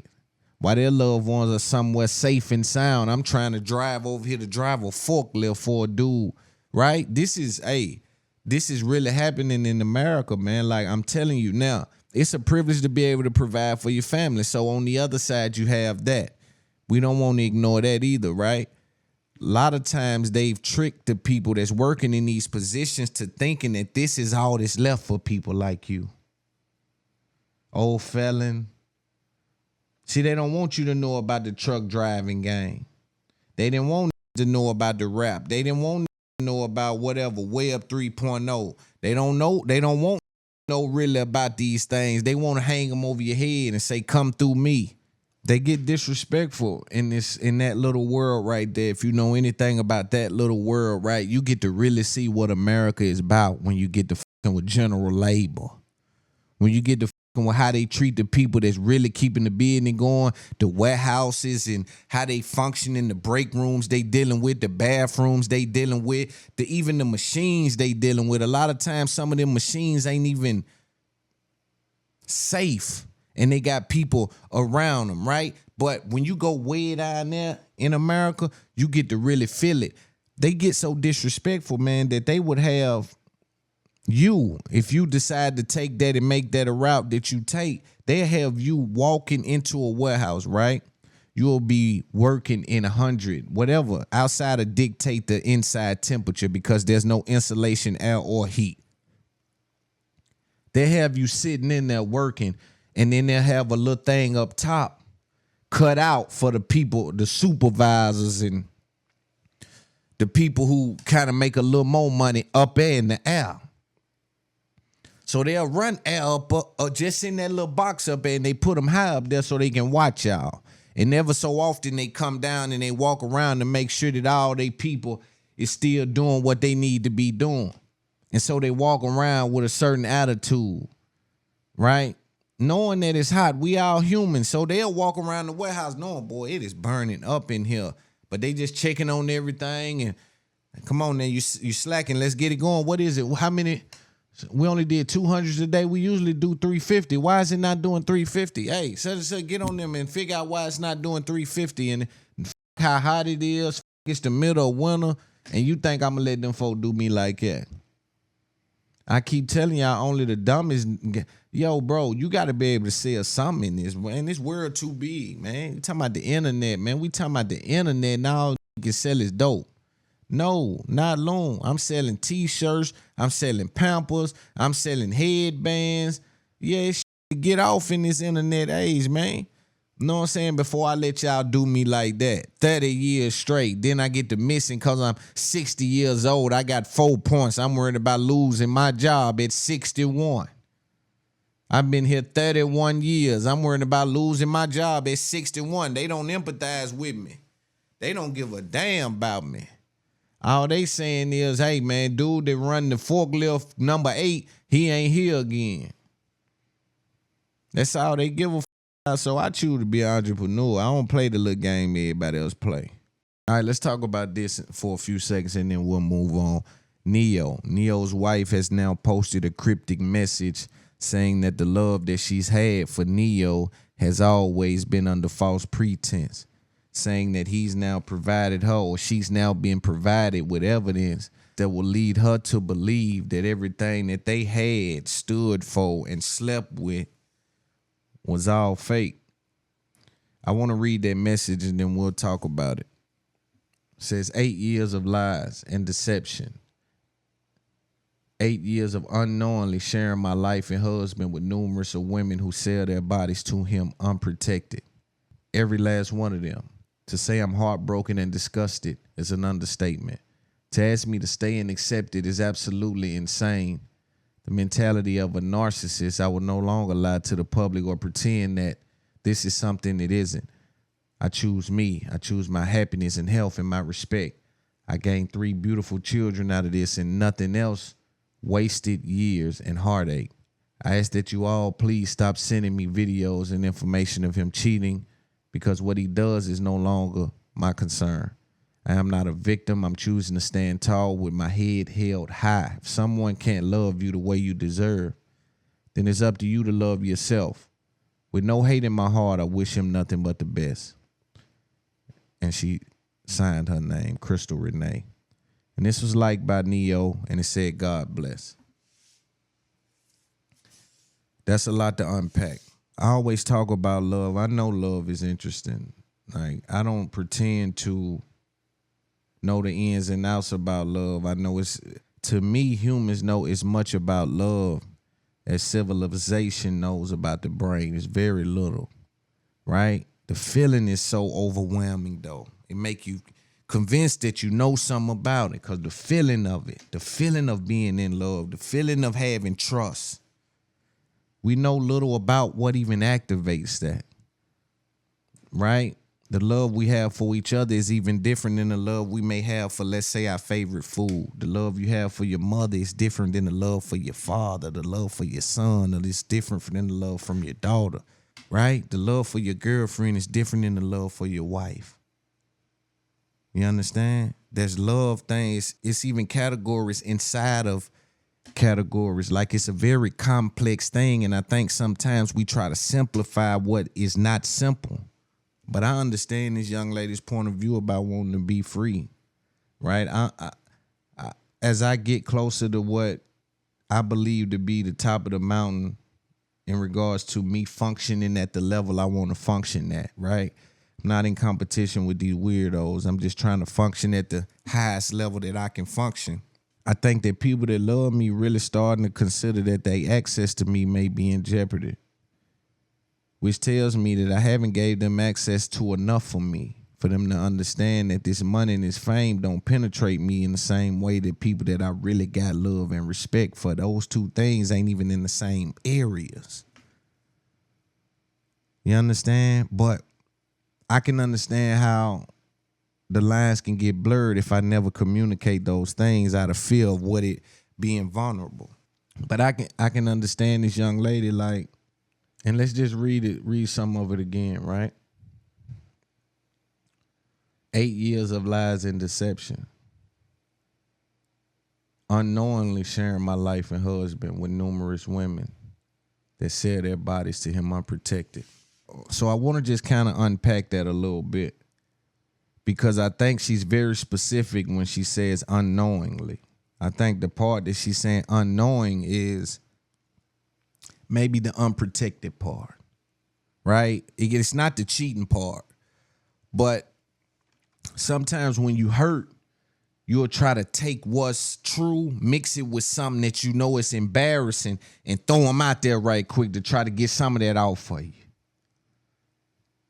See, it's a formula to try to, when you're being shamed, it's a formula to try to put that shame out. You understand? So you take something that's truth and something that's embarrassing, but see, just because it's embarrassing, you put it next to something true. You got to be careful now. Pay attention. People running high-level game out there. Y'all just ain't keeping up. People is taking this embarrassing and putting it next to truth. And so what they doing that for is an effort to make you think that what's embarrassing is a lie because I put it next to the truth. I ain't even address it. I just put it next to the truth. So when she says 8 years of cheating, there's no way that a wife involved with a husband don't know that there's some cheating going on. And I want to say that I'm not any longer speaking about beloved. I'm just speaking about this in totality because I don't want to be disrespectful at all. But I have a podcast in which we try to deal with information on this side and try to elevate and learn from each other. You know, one hand wash the other, both wash the face. If we can hand down a culture different than the one we were handed, I think we're doing a better job than the people before us. And all we can ask is that the people behind us do a better job than us. And I just want to put that in context when I deal with people in their love life and their loved ones, because I understand how slippery and foggy they can be. You know, love will make people pop out and do some things they wouldn't do. Make them view some things with a lens that they only pull out for people that they love. See, for my people, I pull the scope out. For my people, I pull the telescope out. I look at what you're saying real close when you're talking about my people. Everybody else is just naked eye. I'm just looking at. But when you talking about my people, I pull that telescope out. I'm gonna see what this motherfucker about my loved ones. We gonna make sure it's. But she said that he was paying women and sharing a husband with them unprotected. I think that's what stings. Because I believe at a certain point, like, you know, if you got a girl or a man that's a cheater, right? Sometimes you deal with a nigga like he gonna do his thing. That's what he gonna do. That's her, like, she just be wilding. If you choose to sign up for the ride to take you way up and dump you down, that's what you doing. You sign up for the ride. Some people like to sign up for the ride to take them way up and let them go and then catch them before they get halfway down and throw them back up there. That's some people think. So if you sign up for that ride, what happens is you accept those circumstances. Now, the unprotected part is probably where you like, yo, you took that and it's going too far. And I think the internet might have played a role in it because she spoke to it. It says, sell their body to them unprotected. A lot, and again, she says every last one of them. To say I'm heartbroken and disgusted is an understatement. To ask me to say and accept it is absolutely insane. The mentality of a narcissist, I would no longer lie to the public or pretend. And a lot of times you got to be careful, man. Them women sometimes, and trust me, I know this. Sometimes you got a woman next to you, boy, and it's always rough when the world viewing you as all this and that. That's what I know is happening with a lot of people that's on a big pedestal. It's like the world viewing you so hard, but that girl next to you got some information. She done saw the breakdown of that car. She done saw him when he wasn't all cool like everybody think, right? So sometimes the girl next to you, while you getting all the money and moving like you moving and you well put together in front of people, sometimes at the house, though, it's somebody they're dealing with a different image of that man. Now they looking at the same movie, but they clips different. They get the raw version, you get the edited version. So sometimes you better hope that person next to you ain't just grabbing information, just waiting to it in. That's why a lot of times in a relationship 1 or 2 years and still on hush mode about still really ain't said nothing, still really ain't broke it in. Like, Cause sometimes they just getting information. He like this, he like that, he be doing this. Damn, we were just together for 8 months. You seen it with Kanye and old girl. Soon she go to doing interviews about this, that, and you were with the man 6-8 weeks. So sometimes that girl next to you, she just trying to get some information on you. When y'all break up, here she coming to the public. Yeah, y'all said, y'all, but this don't sound like that. What this sounds like is she's been bombarded.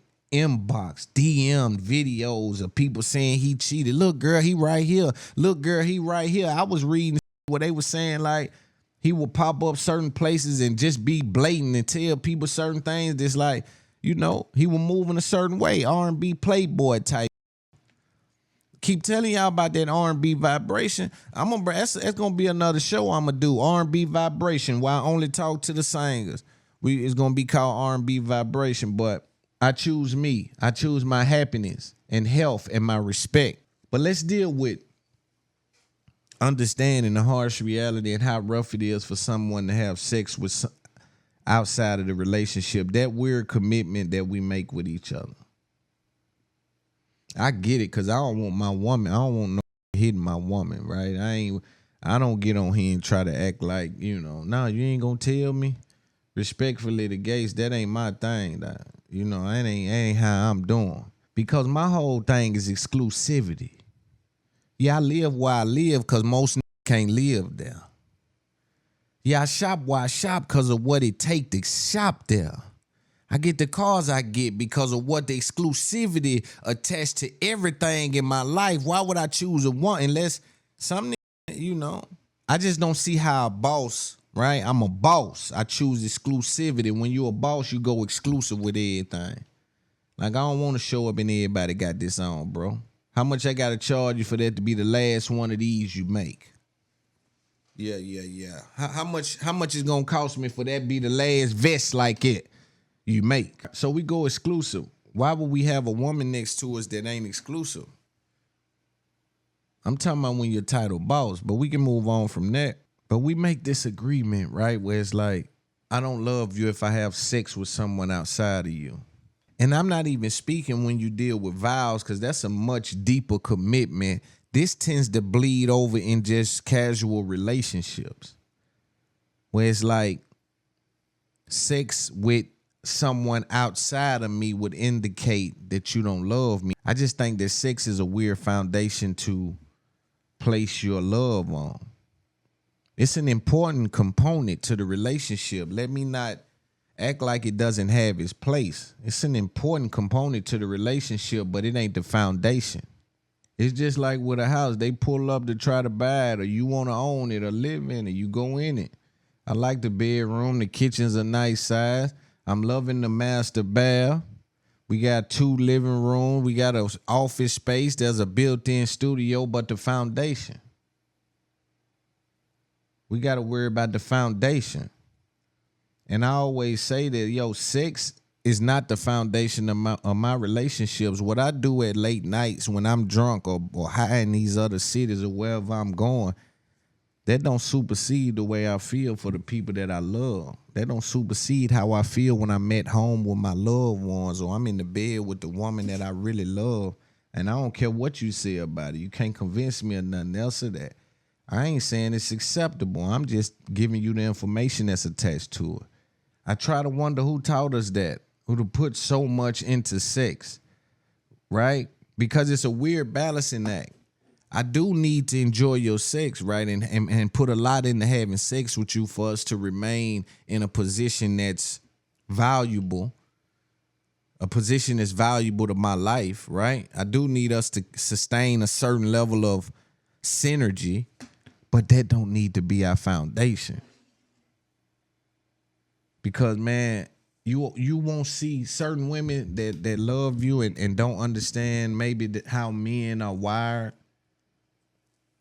Because I saw some men make a mistake, and the only reason they don't make it again is because how hurt that woman was. I always tell women, especially women that deal with me, they know you can't never come at me saying, like, you better watch it. Just like, but me, I'm just a good nigga. So if I see you hurt, then that's what'll make me be like, damn, I can't be hurt and shouted like that. You know what I'm saying? So they'll let you know it hurt, right? So if you ever see somebody you love hurt in a way like that, it might make you switch that off. But other times you be like, yo, you hurt for nothing, because that shit don't supersede what we got.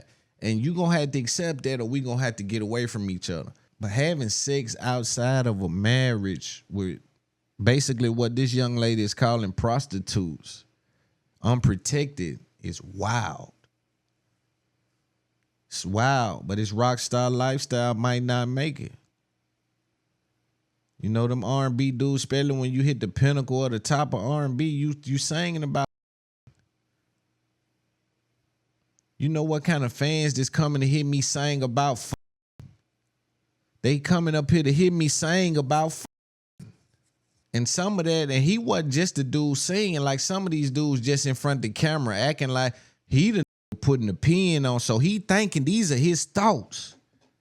You know, not saying that it's true he liked it. It must have some validity to it, but I'm sure he wishes her a healthy start with her new beginning of her life. You know, I always say free them women, man.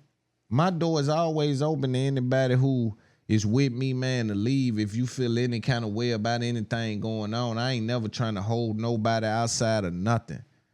Free them women, man. Them women want to go, man. Free them women. Don't try to convince them and lay it on them and trick them back into staying out. Let's sucker shit. Free them women.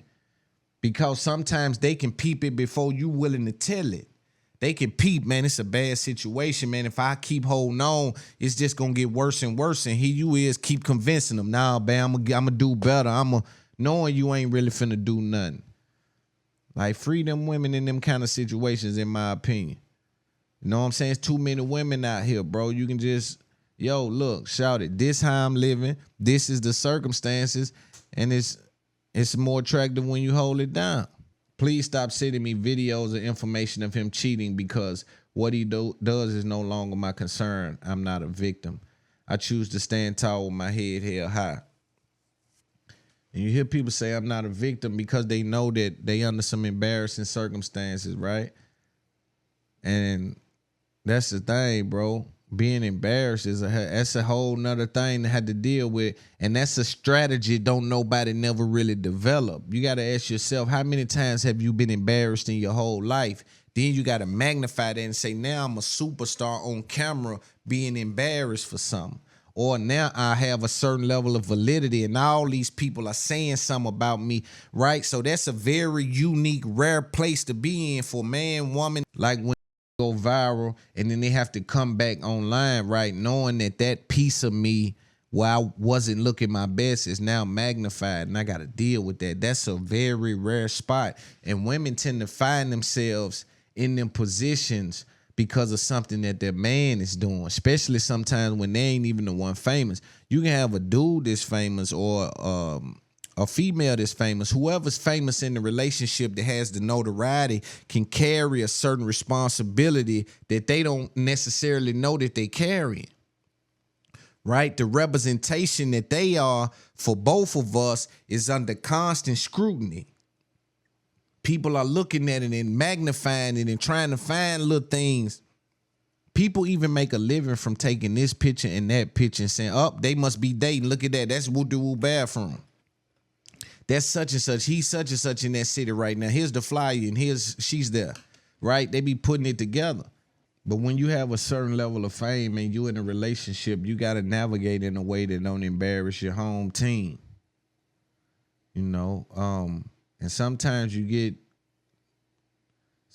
just get lax. You'll just show up places. Hey man, it's me and my side chick is here. Man, just say the girl name. Yo, me and Ashley. Me and a girl named Ashley. They really be popping up places. Yo, man, hey, tell them I need a table. Me and my side chick, we can't be doing it like that. Like, who you sending that message to, bro? Like, it just be little stuff like that. Like, if me and my side chick is somewhere, you know, we just gonna creep in there. You know what I'm saying? We ain't really finna be, you know what I'm saying? Then if somebody asks, oh, this Ashley, she works on Jaydayoungan or whatever her name might be, you know what I'm saying? But it's just like, sometimes we get comfortable, you know, and in a relationship, you have a certain responsibility when you have fame. because what's gonna happen is it's gonna start to affect your household. People gonna be hitting your girl with, here's a video of him in the club, a video of him over here with my homegirl. Here's your man right here. I got your man. I just was then certain girls gonna be trying to break it up, trying to advance their position. That's another thing women gotta make sure they understand too now. When you're dealing with high caliber bullets, you gotta make sure what gun you put it in. Sometimes you're dealing with women who don't understand the importance of position. It may seem unfair when it's explained to you out loud, but when you break it down and you zoom it all the way in and you look at the bare essentials, it ain't so bad of a situation. But what happens is they fall in the trick bag. They don't even see sometimes that the girl is trying to break up the situation. So sometimes even somebody that your dude or your people might be playing with, man, they might come back to you, even though, you know, everybody, I don't have these kind of problem because you don't violate my home. That's a whole nother thing. But we entertaining this side of the conversation because of a podcast. But some girls will double back and tell the girl, yeah, I'm sleeping with your man. I ain't coming up off of him. They trying to make you leave so they can step up. And some of them will step up with that understanding. He gonna creep off, and I'm cool with that. But now I'm number one position. Because at some point, he'll get tired of this. A lot of times, they don't know that either. Get burnt out on all that. But evidently, she's saying he ain't getting burnt out after 8 years. I know he probably feels bad, right? Because that is the mother of his kids. You know, he gonna continue to have to support her. And if she got some infidelity, he gonna have to break off on top of that. So we'll continue to pray for them and try to examine relationships so we can get something from it on this Up There podcast. That's for sure. All right, let's talk about this. This came across my radar for a number of reasons. It was a case study of mine dealing with this so-called pink sauce. So for those of you unaware, there's been a TikTok phenomenon of a pink substance that they've been calling a sauce that people has been using to replace things like ketchup and ranch and mustard and certain condiments that you find in your local stores. But some people been using this little pink sauce, and it's called pink sauce. And for me, it was a case study because, number one, I was watching the conversion rate versus the viewership. I wanted to see how many orders went out, how effective is TikTok in regards to making something go viral, affecting the actual market as I see them transition and now announce that they're a music company because they recognize that going viral on TikTok starts a wave that does affect the market. So I wanted to watch this pink sauce thing, and while watching it, it went viral. Let's look at a little bit of what happened. It says a TikTok creator has been going viral for selling a pink sauce that has been getting people sick. We need to talk about pink sauce and why a lot of people are concerned for the people that have bought this sauce from the lady that makes it on TikTok, because the hue of the sauce keeps changing. Every photo, every video, the sauce color looks different. And also, she doesn't describe what it actually tastes like. I don't know if it is to promote it, get people to buy it just to see what it tastes like, but she will not describe the taste. She says it's because she cannot describe the taste. I've been hearing it kind of tastes like ranch, not exactly ranch, but basically ranch. Now that people have purchased it and received it, they're noticing that there's a lot of stuff that's really sketchy with the bottle. The nutrition facts seem to be off. It says there's 444 servings. Some of the ingredients are spelled wrong. The sauce was also arriving in the mail in these bags. They were not like boxed up with bubble wrap, and we're talking about liquid sauce here. So obviously some people were receiving them literally exploded. And so this video went everywhere, right? Things start coming out. Then you had somebody fake dead. Somebody actually, like, I'll play the video and then I'll speak about it. Feeling good, like, I don't know. I literally feel like I have to go to the bathroom like every 15 minutes. And I look like I fucking got hit by a bus. Like, I was joking about the pink sauce, but I tried it even though I thought I shouldn't, and I genuinely am just like not feeling good. Like, I don't know. I literally feel like I have to go to the bathroom like every 15 minutes. And I look like I fucking got got hit by a bus. Like, my eyes are so fucking dark right now. I feel really warm.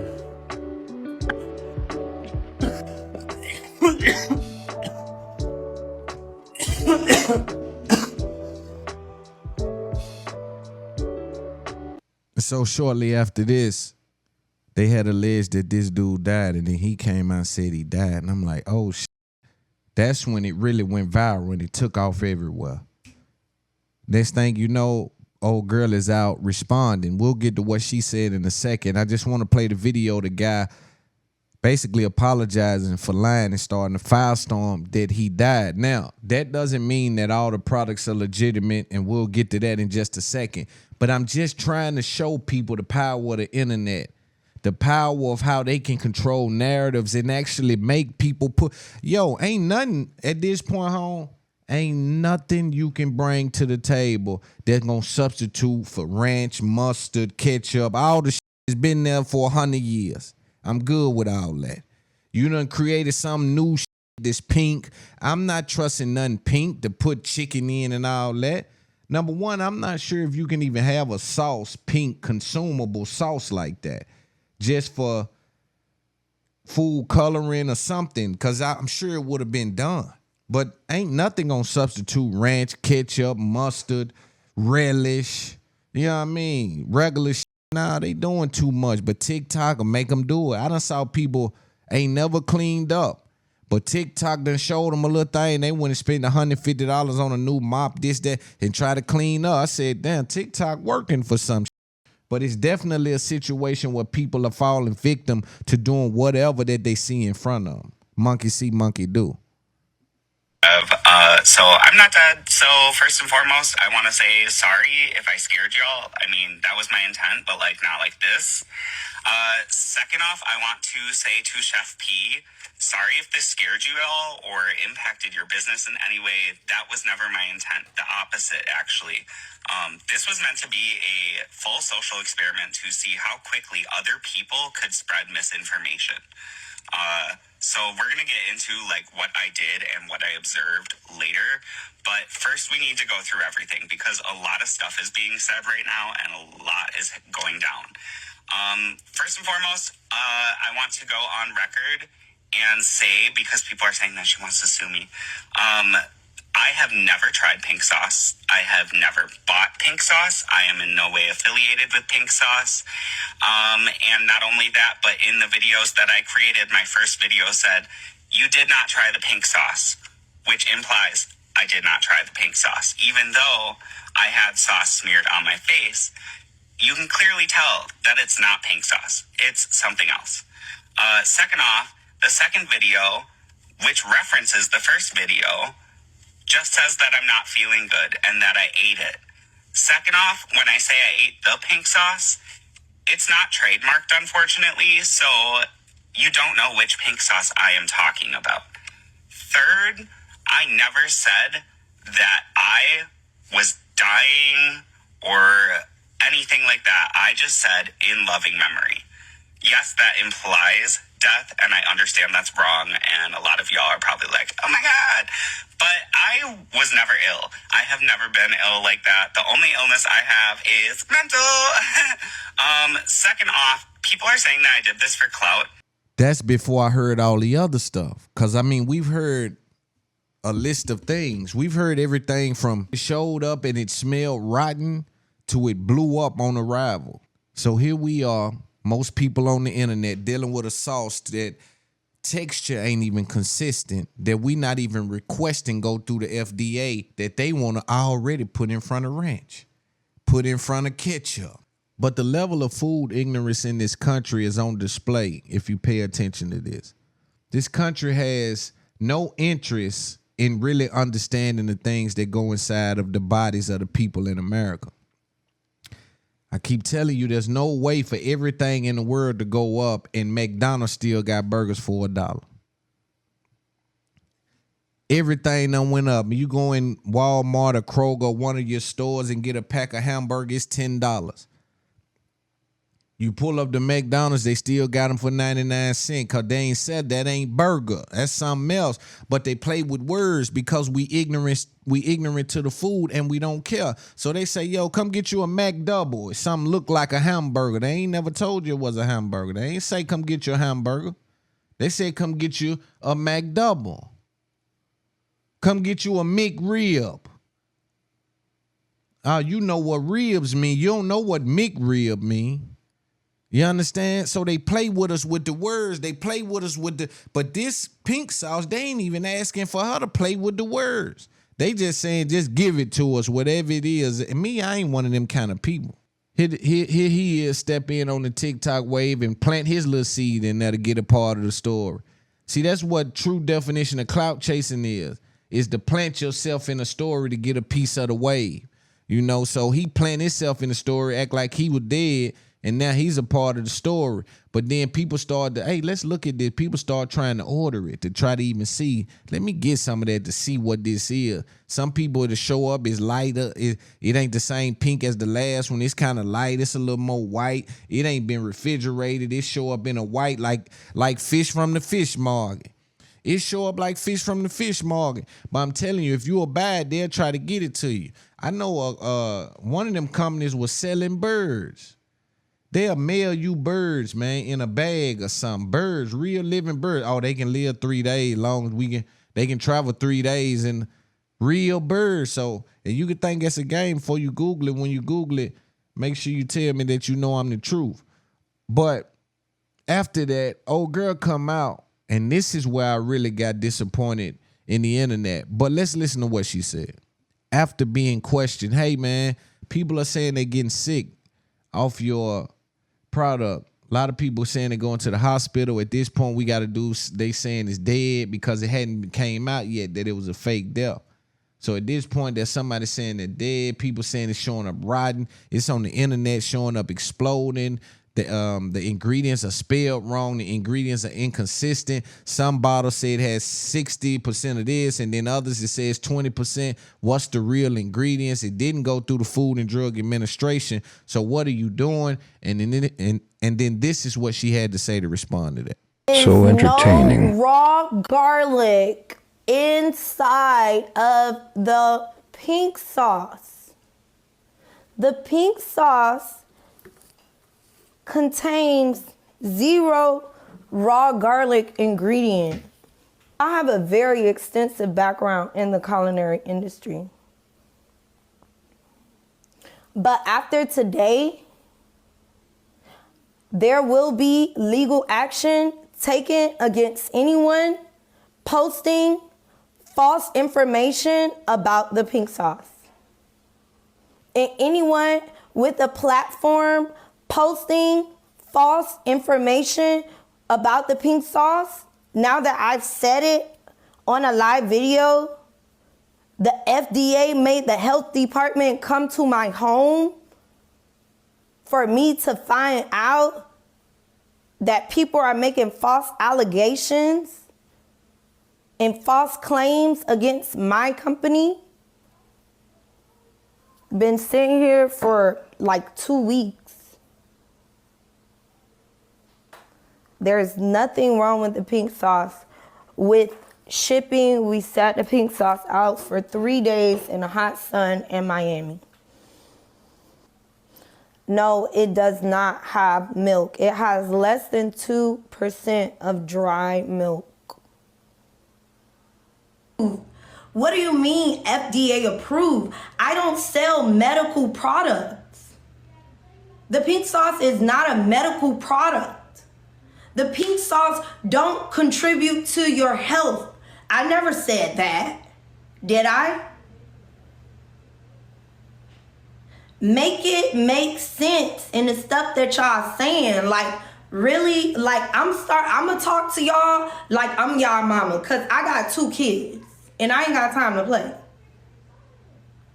So since y'all want to act like children, I'm going to talk to y'all like y'all children. I used to work at a middle school. Hello. Hello. So with the rise in uproar about people getting pink sauce, rotten smelling, blowing up when it gets there, ingredients spelled wrong, inconsistent in regards to the texture, shipping seeming to be a little vulnerable. And then she comes out and she says, I don't sell food products. Why do I need to worry about the FDA? It's a breakdown in schooling. Here it is, a chef for 4 years.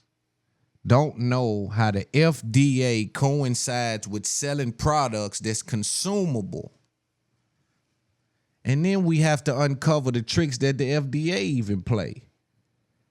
The food ignorance is such at a high level in America that we allow the Food and Drug Administration to play with words. And even though that's the case, that ain't enough ignorance. So we would even allow for someone to bring out something that people are consuming and say that I don't sell food. Why am I worried about FDA? And people are literally eating this stuff. I'm not here to say whether the product is a good product or bad product. I'm saying that I don't even trust the system that we have in place. But I do understand it's there to give some level of security. Damn, it'll make sure you ain't selling rocks to us. It may let you circumvent to be able to save money and to feed 3, 4, 500 million people. You know what I'm saying? I expect some game to be played because you're dealing with a big number. But just to completely go around that and then be selling stuff to say that and be a chef, it's like this can't get better than this. This movie can't, you can't write this. You can't make this up. This is like, bro, even when you deal with a puffy bottle, you understand that bacteria makes that bottle puff up. So some people will show that they're grabbing the pink sauce out of the refrigerator and it'll be puffy. And then people will be like, yo, you know, that can't be puffy like that. Like if your mayonnaise is puffy, stuff like that, you need to check on that. But it's crazy because the FDA is in place again. They play with words too, so they ain't to be trusted in totality. But they do at least put some kind of red tape in place from people that's eager to make money and sell us anything they can get their hands on, right? Put some food coloring in it and sell it. They try to make it where it's at least somewhat healthy, where it's at least not immediately causing death. Because the Food and Drug Administration, they even let stuff through that'll kill you slowly. Now, if it'll kill you slowly, we'll let it through. But immediate death, they won't. Like they let you buy stuff that'll give you cancer. You just won't do it tomorrow where you can hold nobody liable. It'll do it over the years, right? Just like, you know, just certain things, just understanding that. But I was just amazed to see the power of TikTok. But then again, you got to drill this stuff down. I was telling one of my people, like, you can blow up all you want. You ain't ready to blow up. See, I got a well-oiled machine. Whenever they bring the audience over here, we ready to roll. We well-oiled machine. You understand? So what I'm saying is, sometimes you blow up, you ain't got no songs recorded. That one song just done something, and boom, it took off quick. And if your work ethic, it's going to expose you. If you can't immediately get in the gear and get in the groove, you're going to be exposed. Because now they put everything on you you've been asking for. Let's get it, baby. You say you ready. Let's go. And you like, damn, I ain't got no more songs. I want to spend a little money I got. Damn, I want to go to the hood and flex. Nah, it's time to work, huh? It's a reason why a couple of these rappers got right in position and took right off. They were working. A lot of y'all rappers, a lot of y'all entrepreneurs, a lot of y'all call yourself hustling. Y'all part-timers. I keep telling you, got to pay a worker to build. You got to pay a boss to stop building. But the power of social media, the power of TikTok, all these different things on the internet, it's starting to concern me how the metaverse is affecting the universe. Because if you think about it, bro, they were eating a pink sauce. I'm not sure there's another pink sauce on the market that's not medicine that people eat. But with the blink of an eye and the power of social media, they were able to flip what they've known to be normal their entire life, get them to consume something that has never been offered, that has never been consumed. They don't even have any understanding on it. But because it became a TikTok phenomenon, it takes off. Now, this is where you take the good with the bad. Because while the internet is a beautiful tool and it helps create entrepreneurs, put dudes in position, make dudes rise to the top, give you access to your friends, your family, keep it in touch with your loved ones that's long distance, with your boyfriend or husband that may be in the army, with people that's in the league that you grew up with. All the people you want to keep in touch with, you can play games with your friends way across the country. Everybody get on at the same time and let's play Call of Duty, right? You can also create a straight-to-market strategy and provide yourself leeway to e-commerce and create yourself $1 million business. But with that, you got to know that it's sheep online for you to be able to do that. And the sheep online sometimes can be louder than the shepherds online. Sometimes the sheeps online can penetrate the consumer's mind in a way that may not be even true or healthy. But one thing it is effective. One thing the internet can do is affect the consumer's mind frame. That's why media is so important. That's why people that's not putting media in they moving forward to their record labels, you're not thinking right. If you don't have a media platform next to all that millions of dollars of rap you got, how you call yourself hustling? You need a outlet. Because you now not battling with just having the best music. You battling with controlling the narrative about these superstars nowadays. And if you ain't got nobody on your team that can articulate the facts, articulate the circumstances, and articulate the standards of what y'all stand for, then that makes your business vulnerable. One thing we know, a rapper can go from here to here within a day's time if that internet get a hold to him at the right time. See, sometimes the internet tech dudes, they too big. Attack again, they too big. You got to pray they give up. One of them times they attack and it'll work. Sad to say, but that's how the internet is. But they can affect the consumer's mind and have people buying pink sauce. Have people buying orange sauce. Have people buying shit that they ain't never saw in their life. You know, black cake or black candy or something. I don't know. Just, it doesn't make sense. Being independent in this space, you got to be more than just a piece of talent that gets on camera. And that's what I try to explain to the people that want to copy me. It's all good till it ain't all good. Your information got to be top notch. Your execution got to be next to none. So you got to stand in a place that many people before you didn't stand. You got to do a team worth of work. Your production got to be a team worth of work by only one person. That's when you start off. So it's a whole bunch of work going on. I'm talking about it's some digging going on. And so I like to watch the market and see exactly where everything stands. And when I looked at TikTok and I drilled everything down with this pink sauce situation, I seen from all of the hype and all the viral activity, somebody dropped the ball because according to the reports, it only moved 700 units. For the level of attention that we saw the pink sauce have, I mean, it was on CBS, NBC, Inside Edition. It was everywhere. To only have moved 700 units, I think may speak to production. Because with a naked eye and not understanding the business, you look at that and say the internet isn't as powerful as we think it is. I'm gonna have to push back against that. Because I even think TikTok, as I mentioned earlier, recognizes the power in the platform or even going viral in specific on TikTok, especially for them, right? I think it was something like a bunch of songs that went viral on their platform actually ended up in Billboard Top 100, right? So that transition, that conversion, they recognize that being at the forefront of their business. And so the conversion to be so low spoke to me. I'm not sure. Again, I have to put that on production. I think she couldn't keep up.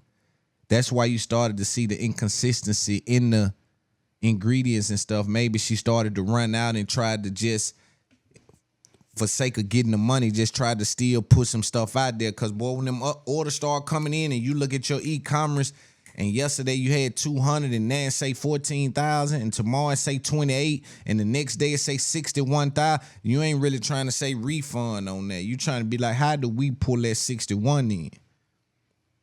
But you don't never sacrifice the product for the sake of just trying to serve people one time. Cause the one time ain't nothing on nothing for nothing. You hit a girl one time, that ain't about nothing. I don't get my best work off the first time. You make $1 million, that ain't gonna satisfy you. You do a flip one time.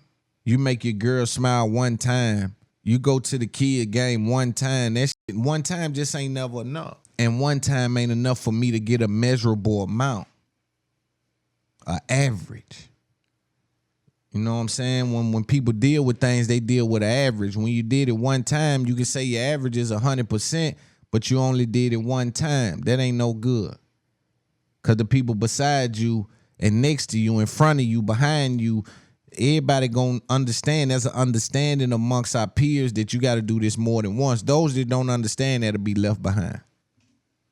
But this wasn't as effective as I thought it would be. Again, I'm going to chalk that up to production. All right, let's talk about this. Kevin Hart went over to the Pivot podcast. For those of you who do not know, Pivot is a podcast with Fred Taylor, Channing Crowder, and Ryan Clark. Some of those people came from I Am Athlete with B. Marshall. They've been killing it. They've been getting some big guests over there. You know, they on the run over there. Fred Taylor has been in my likes. You know what I'm saying? So they're aware of the brand over there. But Kevin Hart went on there. And for me, this is important. Not only with Kevin Hart, but you see it even with Mace. You see it where my conversations that you hear me had talked about months ago is starting to pop up in the culture, and great minds think alike, right? So what's happening is the universal law is in effect. The universe has a way of showing itself, showing the truth, right? And so as I pay attention, I see the signs. And for me to disregard things that's the truth, that ain't my style, right? So Kevin Hart goes in, he has a long conversation about giving and collaboration and the culture and understanding ego and things like that. A lot of the things you've been hearing me speak about. And he also even said the words you heard me speak about, like staying power. I talk about these things. Those are the people who listening right now, they shaking their head like, yeah, bro, that's when I hear that, that's Loon. That's what I be giving up. But we're going to set that to the side and we're going to just deal with what Kevin Hart said. And number one, let me give Kevin Hart his flowers. Great interview. You know, last week I said Kevin Hart has one gear in regards to his voice, and he does. But man, the dude is able to communicate, as you see on this show right here. He's able to break down his feelings, his thoughts, his intentions, his paths, his past, his present, where he wants to go, where he want to take it, how he want to be remembered, his peers. He's able to break those things down, and it makes you very important in this space. But what we're going to do is listen to a little bit of the interview, and then we'll come back with game in and out, and then we'll move on. Is it unscripted, scripted, whatever that thing is or that thing may be, I now have the ability to outsource new talent, create opportunities for, and make things happen. I am now a bridge to success for some. I'm not that if I don't see Tyler Perry, if I don't see Hove, if I don't see Oprah. Like if you don't see the people that have built things and that have put a blueprint out there, you can ignore it or you can go, oh, it's doable. I chose not to ignore it. So in doing that, all right, you got to sacrifice a little bit. I'm tired. Yeah, I'm a little stressed out at times, but I'm 43. What's my end goal? Where am I trying to get and when do I want to be there? By the time I'm 50, maybe I'm relaxed and my feet are up and I'm not fucking working another day and neither is my family. Maybe I'm building generational wealth. Maybe I'm changing a narration that's attached to me, my household, and what's coming after. It's all about what you want and what your end goal is. You know, this isn't for other people. I'm not working and busting my ass for the benefits of others. I'm trying to create and change something so that other people coming after can go, oh, we can either do that same thing or we can go past it. Comedy is an event, not because of Eddie Murphy, but Kings of Comedy reinvented the event. Dice Clay was doing it and it was great, and Jeff Foxworthy and his guys, they were doing great numbers in arenas, but people dressed up to go to the Kings of Comedy. Right. People put on mink coats, people had on suits. It was an event because they made it an event. They had the suits on first. Oh, comedy It's changing. Those doors are open because people figure out ways to change the locks and open them up again. I'm just changing the locks and opening up again. Chappelle, Rock, like you're seeing an energy that's constantly reinventing a thing that has been around forever. But if you don't have the talent and understanding with the talent of how to create, recreate. Right. Let me go back to a little edge, but let me make sure I'm still having fun in my craft. You gotta constantly recreate yourself in your craft. That moment that I made the decision to be honest, to be personable, to put it all on the table, well, that's because I was going through a lot of and I was like, oh, yeah, no sense of keeping this to myself. But now, you know, at 43, 20 plus years in, it's not about getting to the top, it's about staying there. How the f do you stay there? That's what people don't think about. Like, how do you stay there? That's the real struggle, staying there. It's not getting there. It's the fucking perception from the outside of what now? That's the real work. Yeah. So at this point in my career, I look back and I go,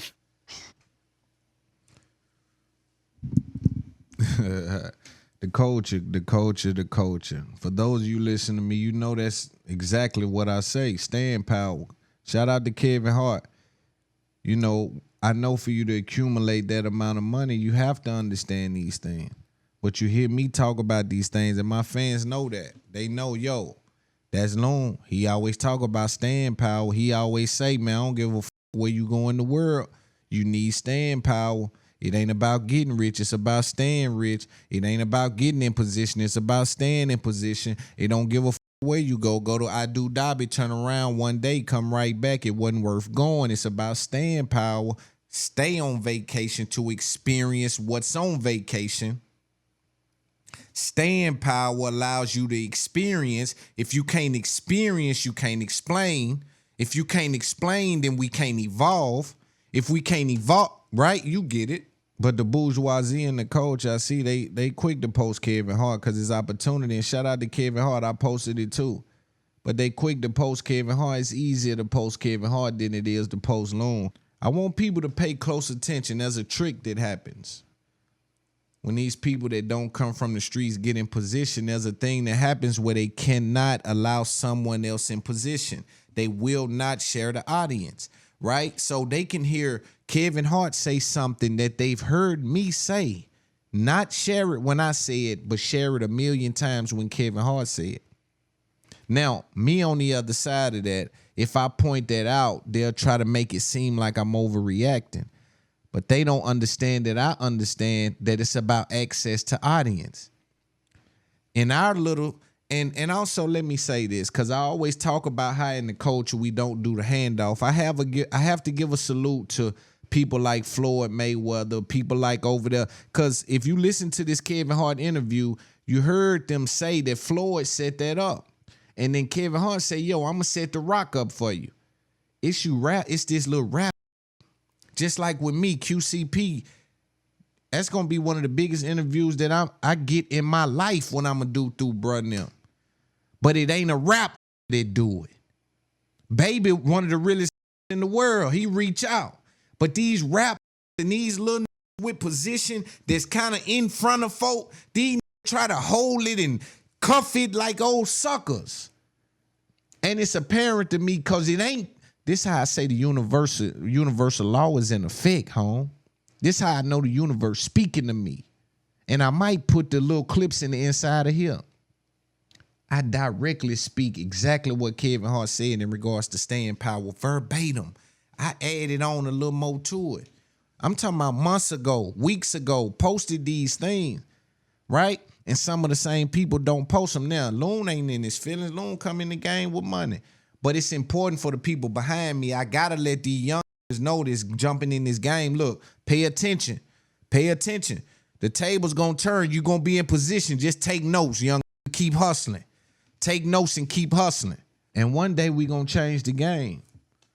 You know, it always gotta be the execs, the people like Peele. You know, the motherfucker like Floyd that, yo, I'm super rich. I'm in position. Like, I'm finna help dude get super rich. Hey, yo, bro, do bro podcast. That shit, it literally be taking that little thing And that's it. And then, you know what I'm saying? But again, I have to applaud us for sharing our audience in that way, for sharing our connections in that way, for sharing our phone books and networking in that way. And I want to be clear too, everybody don't get access to everybody because everybody ain't hustling. If you hustling, it's going to show. Like, I'm a self-well-oiled machine, operates alone, right? I ain't never been on Breakfast Club. I ain't never been on Vlad TV, none of these shits. And I got 700-800 people watching my premiere of a YouTube podcast of me that's 3 hours long, and they stay in the whole 3 hours. I got to be grateful for that because there's power in that. Sometimes we'll go to chasing some of these looks and not knowing, say, Loon, you got 800 people viewing your with no promotion. And that's just on the push-up. That's why it's premiering. You more powerful than these, bro. You don't gotta, you feel me? You ain't gotta chase these little looks. Just keep building what you building. The people coming. I've been up here for a minute. I need other branches. So my branches became the business. I'm gonna own everything I do. Right. I'm gonna own the space. So if this ever does peak down, doesn't matter. My hobby is ownership now. My hobby is realizing the rooms that I've been able to get into, the hands that I shake, and the personnel that I'm around. I don't take that for granted. Are you just supposed to shake their hands? Or are you supposed to make more of those moments? That's what we don't do enough of. Our culture is caught up in the cool. Our culture is caught up in what we are. And you don't realize the reason why the other side has worked so long and why they're so successful is because they figure out how to hold on to the handshake. They hold on to the handshake. They create more handshakes. Those relationships we big. don't. Right. We minimalize the opportunity to grow and be around and be a part because we're so self-involved. I don't need that. Right. I got my own shit. I'm outside. You see my, yeah, mine too. I don't. You don't realize. Right. Where real wealth and opportunities are built. I now do, and my priority is that. So the way you talk about me when I made that decision, my new decision is to focus on that. Star is gonna be my star. I can't get no bigger. I can't. Why would you say that? What else am I gonna do? So I can get more artsy. I can change and do other projects where people go, wow, he's more talented, or we had no idea. I'm not gonna get bigger. Where am I gonna go? What's the definition of more big? Like what? I don't need. I'm not chasing that. I'm not chasing a bigger light. Right. I'm not chasing a bigger light. Right now, I'm chasing what's the thing that I can build that will last, and that other people can come through, and other people can say, I went through this tunnel, and this propelled me to doing blah blah blah. I always tell y'all to watch people, right? And I truly believe Kevin Hart is in a position where he want to help other people get money. And why I say that, and see, I know people that's like that. I know people in the game that really want to see other people, yo, come get you some money, man. You've been doing it and you got it. Come get some money. I know people in the game like that. And the reason why the only reason why Loon can believe it is because I deal with information, not emotion. So when I hear a man with a plan on how to help people, then I know he's put some thought into it. This ain't just a talking point. Oh, man, I'm just trying to help folks out, man, and just keep helping out. It's like, nah, what I'm going to do is I'm going to start a production company and see who, and bring this person through the tunnel and make sure that if we don't shoot it, that we shoot it and give him ownership of it. But then we also pitch it through us and make sure Netflix knows if they grab it, we'll put Kevin Hart's Presents there to kind of make sure they sustain certain level of retention, right? Coming through this tunnel. I talk about it all the time. I always talk about y'all need to be loud about what they doing with lyrics, because all our rap coming through that tunnel Thug and them just came out of. So if they go to playing like that, everybody at risk. Talk about it all the time. But then you got to ask yourself, how many of these dudes in position, and this might hurt some people's feelings. I'm already hurting people's feelings. I'm hurting people's feelings about what I say. They don't like my stuff. They don't share it. Sometimes I'm getting at people. They feeling what I'm saying and they taking it personal. They don't understand that I'm dealing with the universe. See, the sucker's gonna take personal what I do when I'm dealing with the universe. I'm dealing with what I'm called to do, and you thinking I'm calling you. We dealing with two different realities, homie. Yeah, I'm baking a cake right now. Y'all playing. Y'all in this game in the way, trying to fit in and look a certain way. Man, I don't care nothing about none of that. I'm dealing with information, putting game down. I know game, respect game all across the world. Y'all dealing with this little country. Y'all dealing with y'all nation. I'm dealing with universal law. Ain't no competition. But you got to ask yourself about these people with all the followers and all the following in the world. That's why the people, man, I'm telling you, man, I'm starting to get a real good pulse on who's who. Ask yourself how many times you seen one of these super famous or so super rich, these niggas, hundreds of thousands of followers, post somebody with less followers than them. And Loon don't need it. Loon finna get it. Loon got money and in position. It's over with. But it's my job to identify for the young. You ain't not bubbling, homie, because you ain't the truth. Just keep pushing, push past these and this little fake wall they got up. But how many times you see these post somebody with less followers than them? It's the same way they'll hear me say something not posted. Kevin Hart just say a little fraction of what I said and all these posted. Respectfully to Kevin Hart, because it was a good game. And I think that the more people that think like that, the better our culture is as a whole. So it ain't that I want people to put a muzzle on Kevin Hart. I want people to amplify the message because the truth don't care who tell it. Or you don't really stand by the truth. But who really want to see people win, though? Not just talking, homie. Which one of y'all really want to see win? How many times y'all collaborating with the young creator that come out the ghetto with nothing? I got to speak for them. I'm running around here balling, but I got to speak for the niggas that come out the ghetto that's trying to collaborate, that's really trying to make it happen and can't break into the game. It ain't a way to get in. They won't let me in. I can't get posted by nobody. They don't know what to do. I got to be a breath of life for them young niggas. Breathe life into them and say, just keep working. Whether you rapping and you don't know nobody famous and they won't repost you and they won't like it and nobody won't share it, keep working. Don't sell your soul. Stand on what you believe in, right? Just make sure your credentials solid and keep hustling. But I'm starting to believe none of these niggas really don't want to see nobody else on. Either that or they ain't on, they con men. See, I know the game got a lot of con men in it. But we got to say shout out to the people that do allow people to get in position. Because you do, and nobody else can do it with you. Your friends can't come. They can't do it with you. So if you don't fucking create the things for people to fucking roll with you, it's lonely there. That's why my circle, that group of niggas around me, they're not hanger-oners. It's about to earn. They're not giving. Our lives changed because we made a commitment. We are a thing.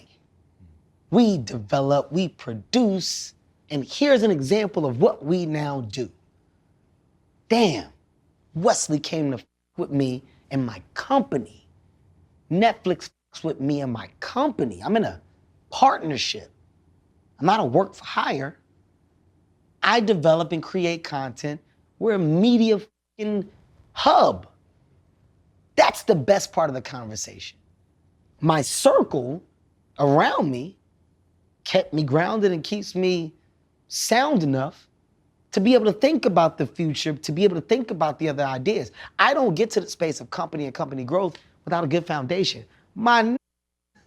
We 20 plus years in. Our culture f***s it up more than anybody else. We're very self-destructive when we get to the places where that financial revenue changes. What you get? Oh, I should be getting how much it's very, right. And that's a problem. So if you don't personally try to break that chain from the top by leading with the position of we are all going to be good because we're gonna make sure that we hold each other accountable, we take care of our own, but more importantly, we grow. The day that we get into the space of competitiveness, the day that our egos overpower and overshadow the opportunity ahead of us, we lose. Right now, if I ask you guys to tell me 5 bands, 5 music groups that are still together from back in the day, you're gonna struggle. Yeah. Nobody asks themselves why. Why do they all break up? Money. Why do they all fucking break up? Ain't the money? I'm just saying, like, that's not nobody sees this. We ignore it. Why are we the culture that's always behind the nah, this work? It ain't working out. We ain't that. It ain't. I just heard Desus and Mero broke up, and I'm a fucking fan of these guys. By the way, the future is so bright for that thing. That IP, that opportunity, to whatever. Hold on, let me give him some props. Shout out Kev, he kicking high level game.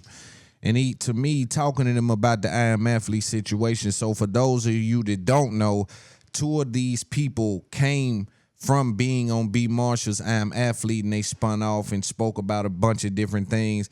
You know, B. Marshall's my guy, Fred Taylor and them, you know, I don't really know them, but they've been in my likes several times. My whole thing is I want them guys to talk at some point if they can. I don't know if they can, right? So, again, these guys used to be on I'm Athlete, and they left for whatever reason. For them, they said it was IP, and they felt disrespected. So, Kevin Hart, in a roundabout way, is also addressing them and saying, yo, y'all should have made that work as well, but they're probably saying, nah, we doing good. We got you here. Going back and forth on social media with what's happening? Why can't we ever surpass or overcome the financial hurdles that present themselves and stay connected? Why can't we do that? It's called ego. That's why you remove it. Easier said than done in some circumstances. It's actually not. In some instances. But when people say that, right? When they say it's easier said than done, and the ego is very present and dominant. Right? You gotta ask yourself, why? Why? Why does it matter? Why does it matter? Me and Dwayne Johnson are good friends. You know why our shit works? DJ, I don't give a fuck about titles. I don't give a fuck about number 1 or number 2. DJ, I don't care what that thing is. Dude, I love working with you. Right. You're my guy. I love you, champ. Love you too, Kev. You want to do this thing? Let's make it work. Kev, my company's producing it. You want dope? I hope you guys knock it out the park. Let me see the materials. If I can help, I can. DJ, I got something that's coming from my company. Hey, do you want me to include you? Do you guys want to co-produce? How do you want to do it? Kev, we'll work it out. We'll figure it out. Pay close Ho, attention. can you sit down with me, man? I got a show. I want to fucking talk to you. Yeah. Pay close attention.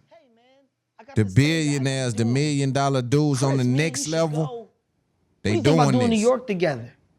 Fuck it, we can co-headline it. Let's split down the middle. I don't care. Fuck it, Kev, yeah, let's do it. You think Dave will come to one of the shows? Let's ask him. Dave, what you want to do? Oh my God, guys, it's great. There's no egos. With real success and real fucking moves, the real ones, the real ones, there's no egos. Because collabs are collabs that don't question where I stand and what I am. Right. There's nothing about the next person that's going to affect or rock my world. I know I'm Kevin Hart. I don't need you to fucking validate it. I'll be the first to support my guy while I have mine. Because there is no ego. People don't understand that there's so much room for us all. But there's this warped view that there isn't. There's this warped view that it can only be one. Kevin Hart is talking big game right now. That's why I'm letting him get it off. Because, you know, I don't really like to let people get this much out. But he's giving big game. He's reiterating a lot that I've already gave my audience. And I know y'all are sitting on the other side saying, boy, he must went this up their podcast school. Respectfully to Kevin Hart, man, because that dude is I got a lot of different respect for him after seeing this. You know, they did a good job in letting him, giving him the isolation and letting him just speak. Because he got a lot of good game off. We're going to continue to let him speak about the collaboration, what I like to call the old-fashioned handoff. That's the beautiful thing with Chappelle, me and Chris on stage. There's this thing of there can only be one. There can only be one great guy. No, Ken. It can be a bunch, actually. That's why they have so many different titles in boxing. That's why they have so many belts in boxing. Because there's so many fucking great champions. It's not just one. I was on the show, so I want to give Floyd his flowers, right? Absolutely. Floyd, he always talks about he just wants us to win. Floyd's a good guy. He's helped us tremendously with connecting the dots and getting people like yourself on here. So shout out, champ. We love you, boy. It's about just winning. Taking the ego out the way. We're going to continue to make big moves, right? Because you're going to let The Rock know he stay down the street from me. Okay. Again, I want to applaud Floyd Mayweather just because, again, you hear him say that he's allowed to connect the dots. Who's doing that in our little space, in that hip-hop space? Who's connecting the dots? Who's the person that we trust to say, yo, if it's fire and it needs a connection, he going to make the call even if he don't make nothing? Everybody trying to, I don't know, I'm going to make something. I'm going to try to make something. I ain't going to now because I ain't getting nothing off of it. Floyd don't need nothing off of all you claiming rich. Floyd don't need nothing. Yo, Kev, go on the show, man. They killing it. Kev on there. Hey, yo, Kev. Yo, The Rock, go on the show. They killing it. The Rock on there. Hey, yo, such and such, go on the show. They killing it. That person on there.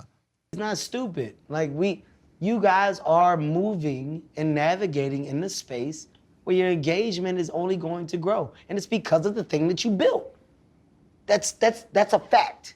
He's not going to ignore that. And I'm telling you as a fact. Him seeing me on, and I'll tell him. Like, it's a dope thing just to go and sit down. But you'll find it's not that hard. Like, it's like people that understand. You're not selling him on it. You wouldn't have to. So I would, on behalf of me coming on here, I would simply give him a throw of like, dude, you should. Especially, he's got to talk about, so he's going to do it. As you hear Kevin Hart speak about collaboration tool, you know, I always talk about the old-fashioned handoff. There's a difference between a handout and a handoff. Again, a handoff is a play ran with me in mind. A handout is a play ran without my involvement. Just give me some money. Our culture has a very distorted perception on what it means to be successful. I think our only competition is each other. For me, I've always told my people, and I've always viewed it as the market is my competition. I don't give a damn if a fly got a podcast.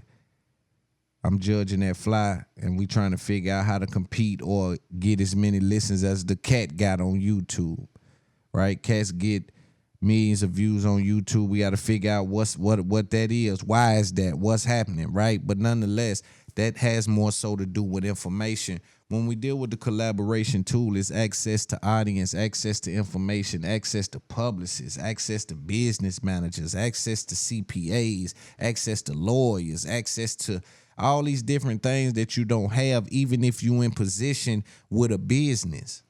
And while I think we had a wrong understanding on what it means or what has to happen in regards to the collaboration of two people in our culture or even us sharing that audience, I think that we've been trained because people are either have been doing one or two things. Either people are hiding the access and not trying to give it to us, or we confused that that's what they're doing. Because coming from our culture, we always thought that you had to cut the tree down to get the fruit.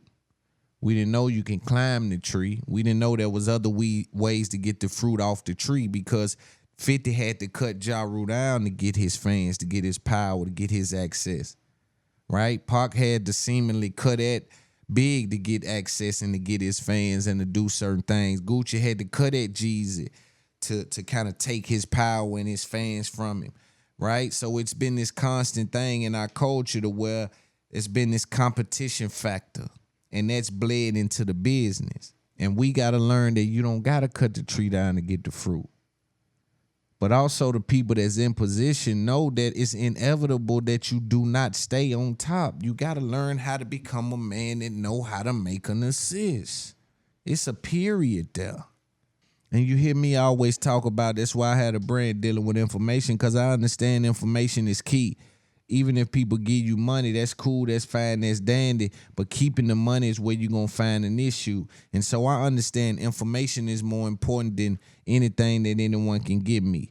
So although I need to be paid for my time and compensated for services rendered, I also need information to go with that. It's a value meal. I need a check and some information if I'm coming to with that. That's how that go. And that's entrepreneurship in this entertainment industry moving forward. I need a check and some information to go with that.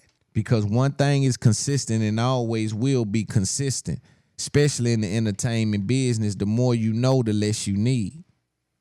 You ever see a old rap real need him? I need a feature. I need that, because he don't know nothing.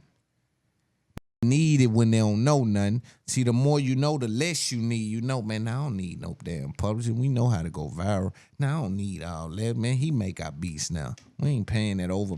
Hey, I know how to get around there. The more you know, the less you need. The less you know, the more people you gotta hire, because you hiring them because of what they know.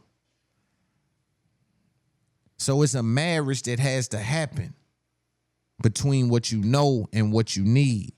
Because not knowing what you need can have you needing what you don't know. But if you happen to know what you need, you can always tell the people what they need to know. We still got more we can get into, man. You know, this is a top podcast in the culture. We got more. We got more. But you got to come to Patreon. And then on top of that, we giving y'all enough this week. I can still talk about Charleston White academics interview. Facebook with the music feature. I still got the New York City pastor Shakira in trouble 8 years. Like, I still got more to talk about, plenty more game to put down. But we got to get the monetization in right for we can keep going that crazy, man. So y'all come to Patreon and with the kid, man. That with the people, man. It's Up There podcast, the biggest in the world.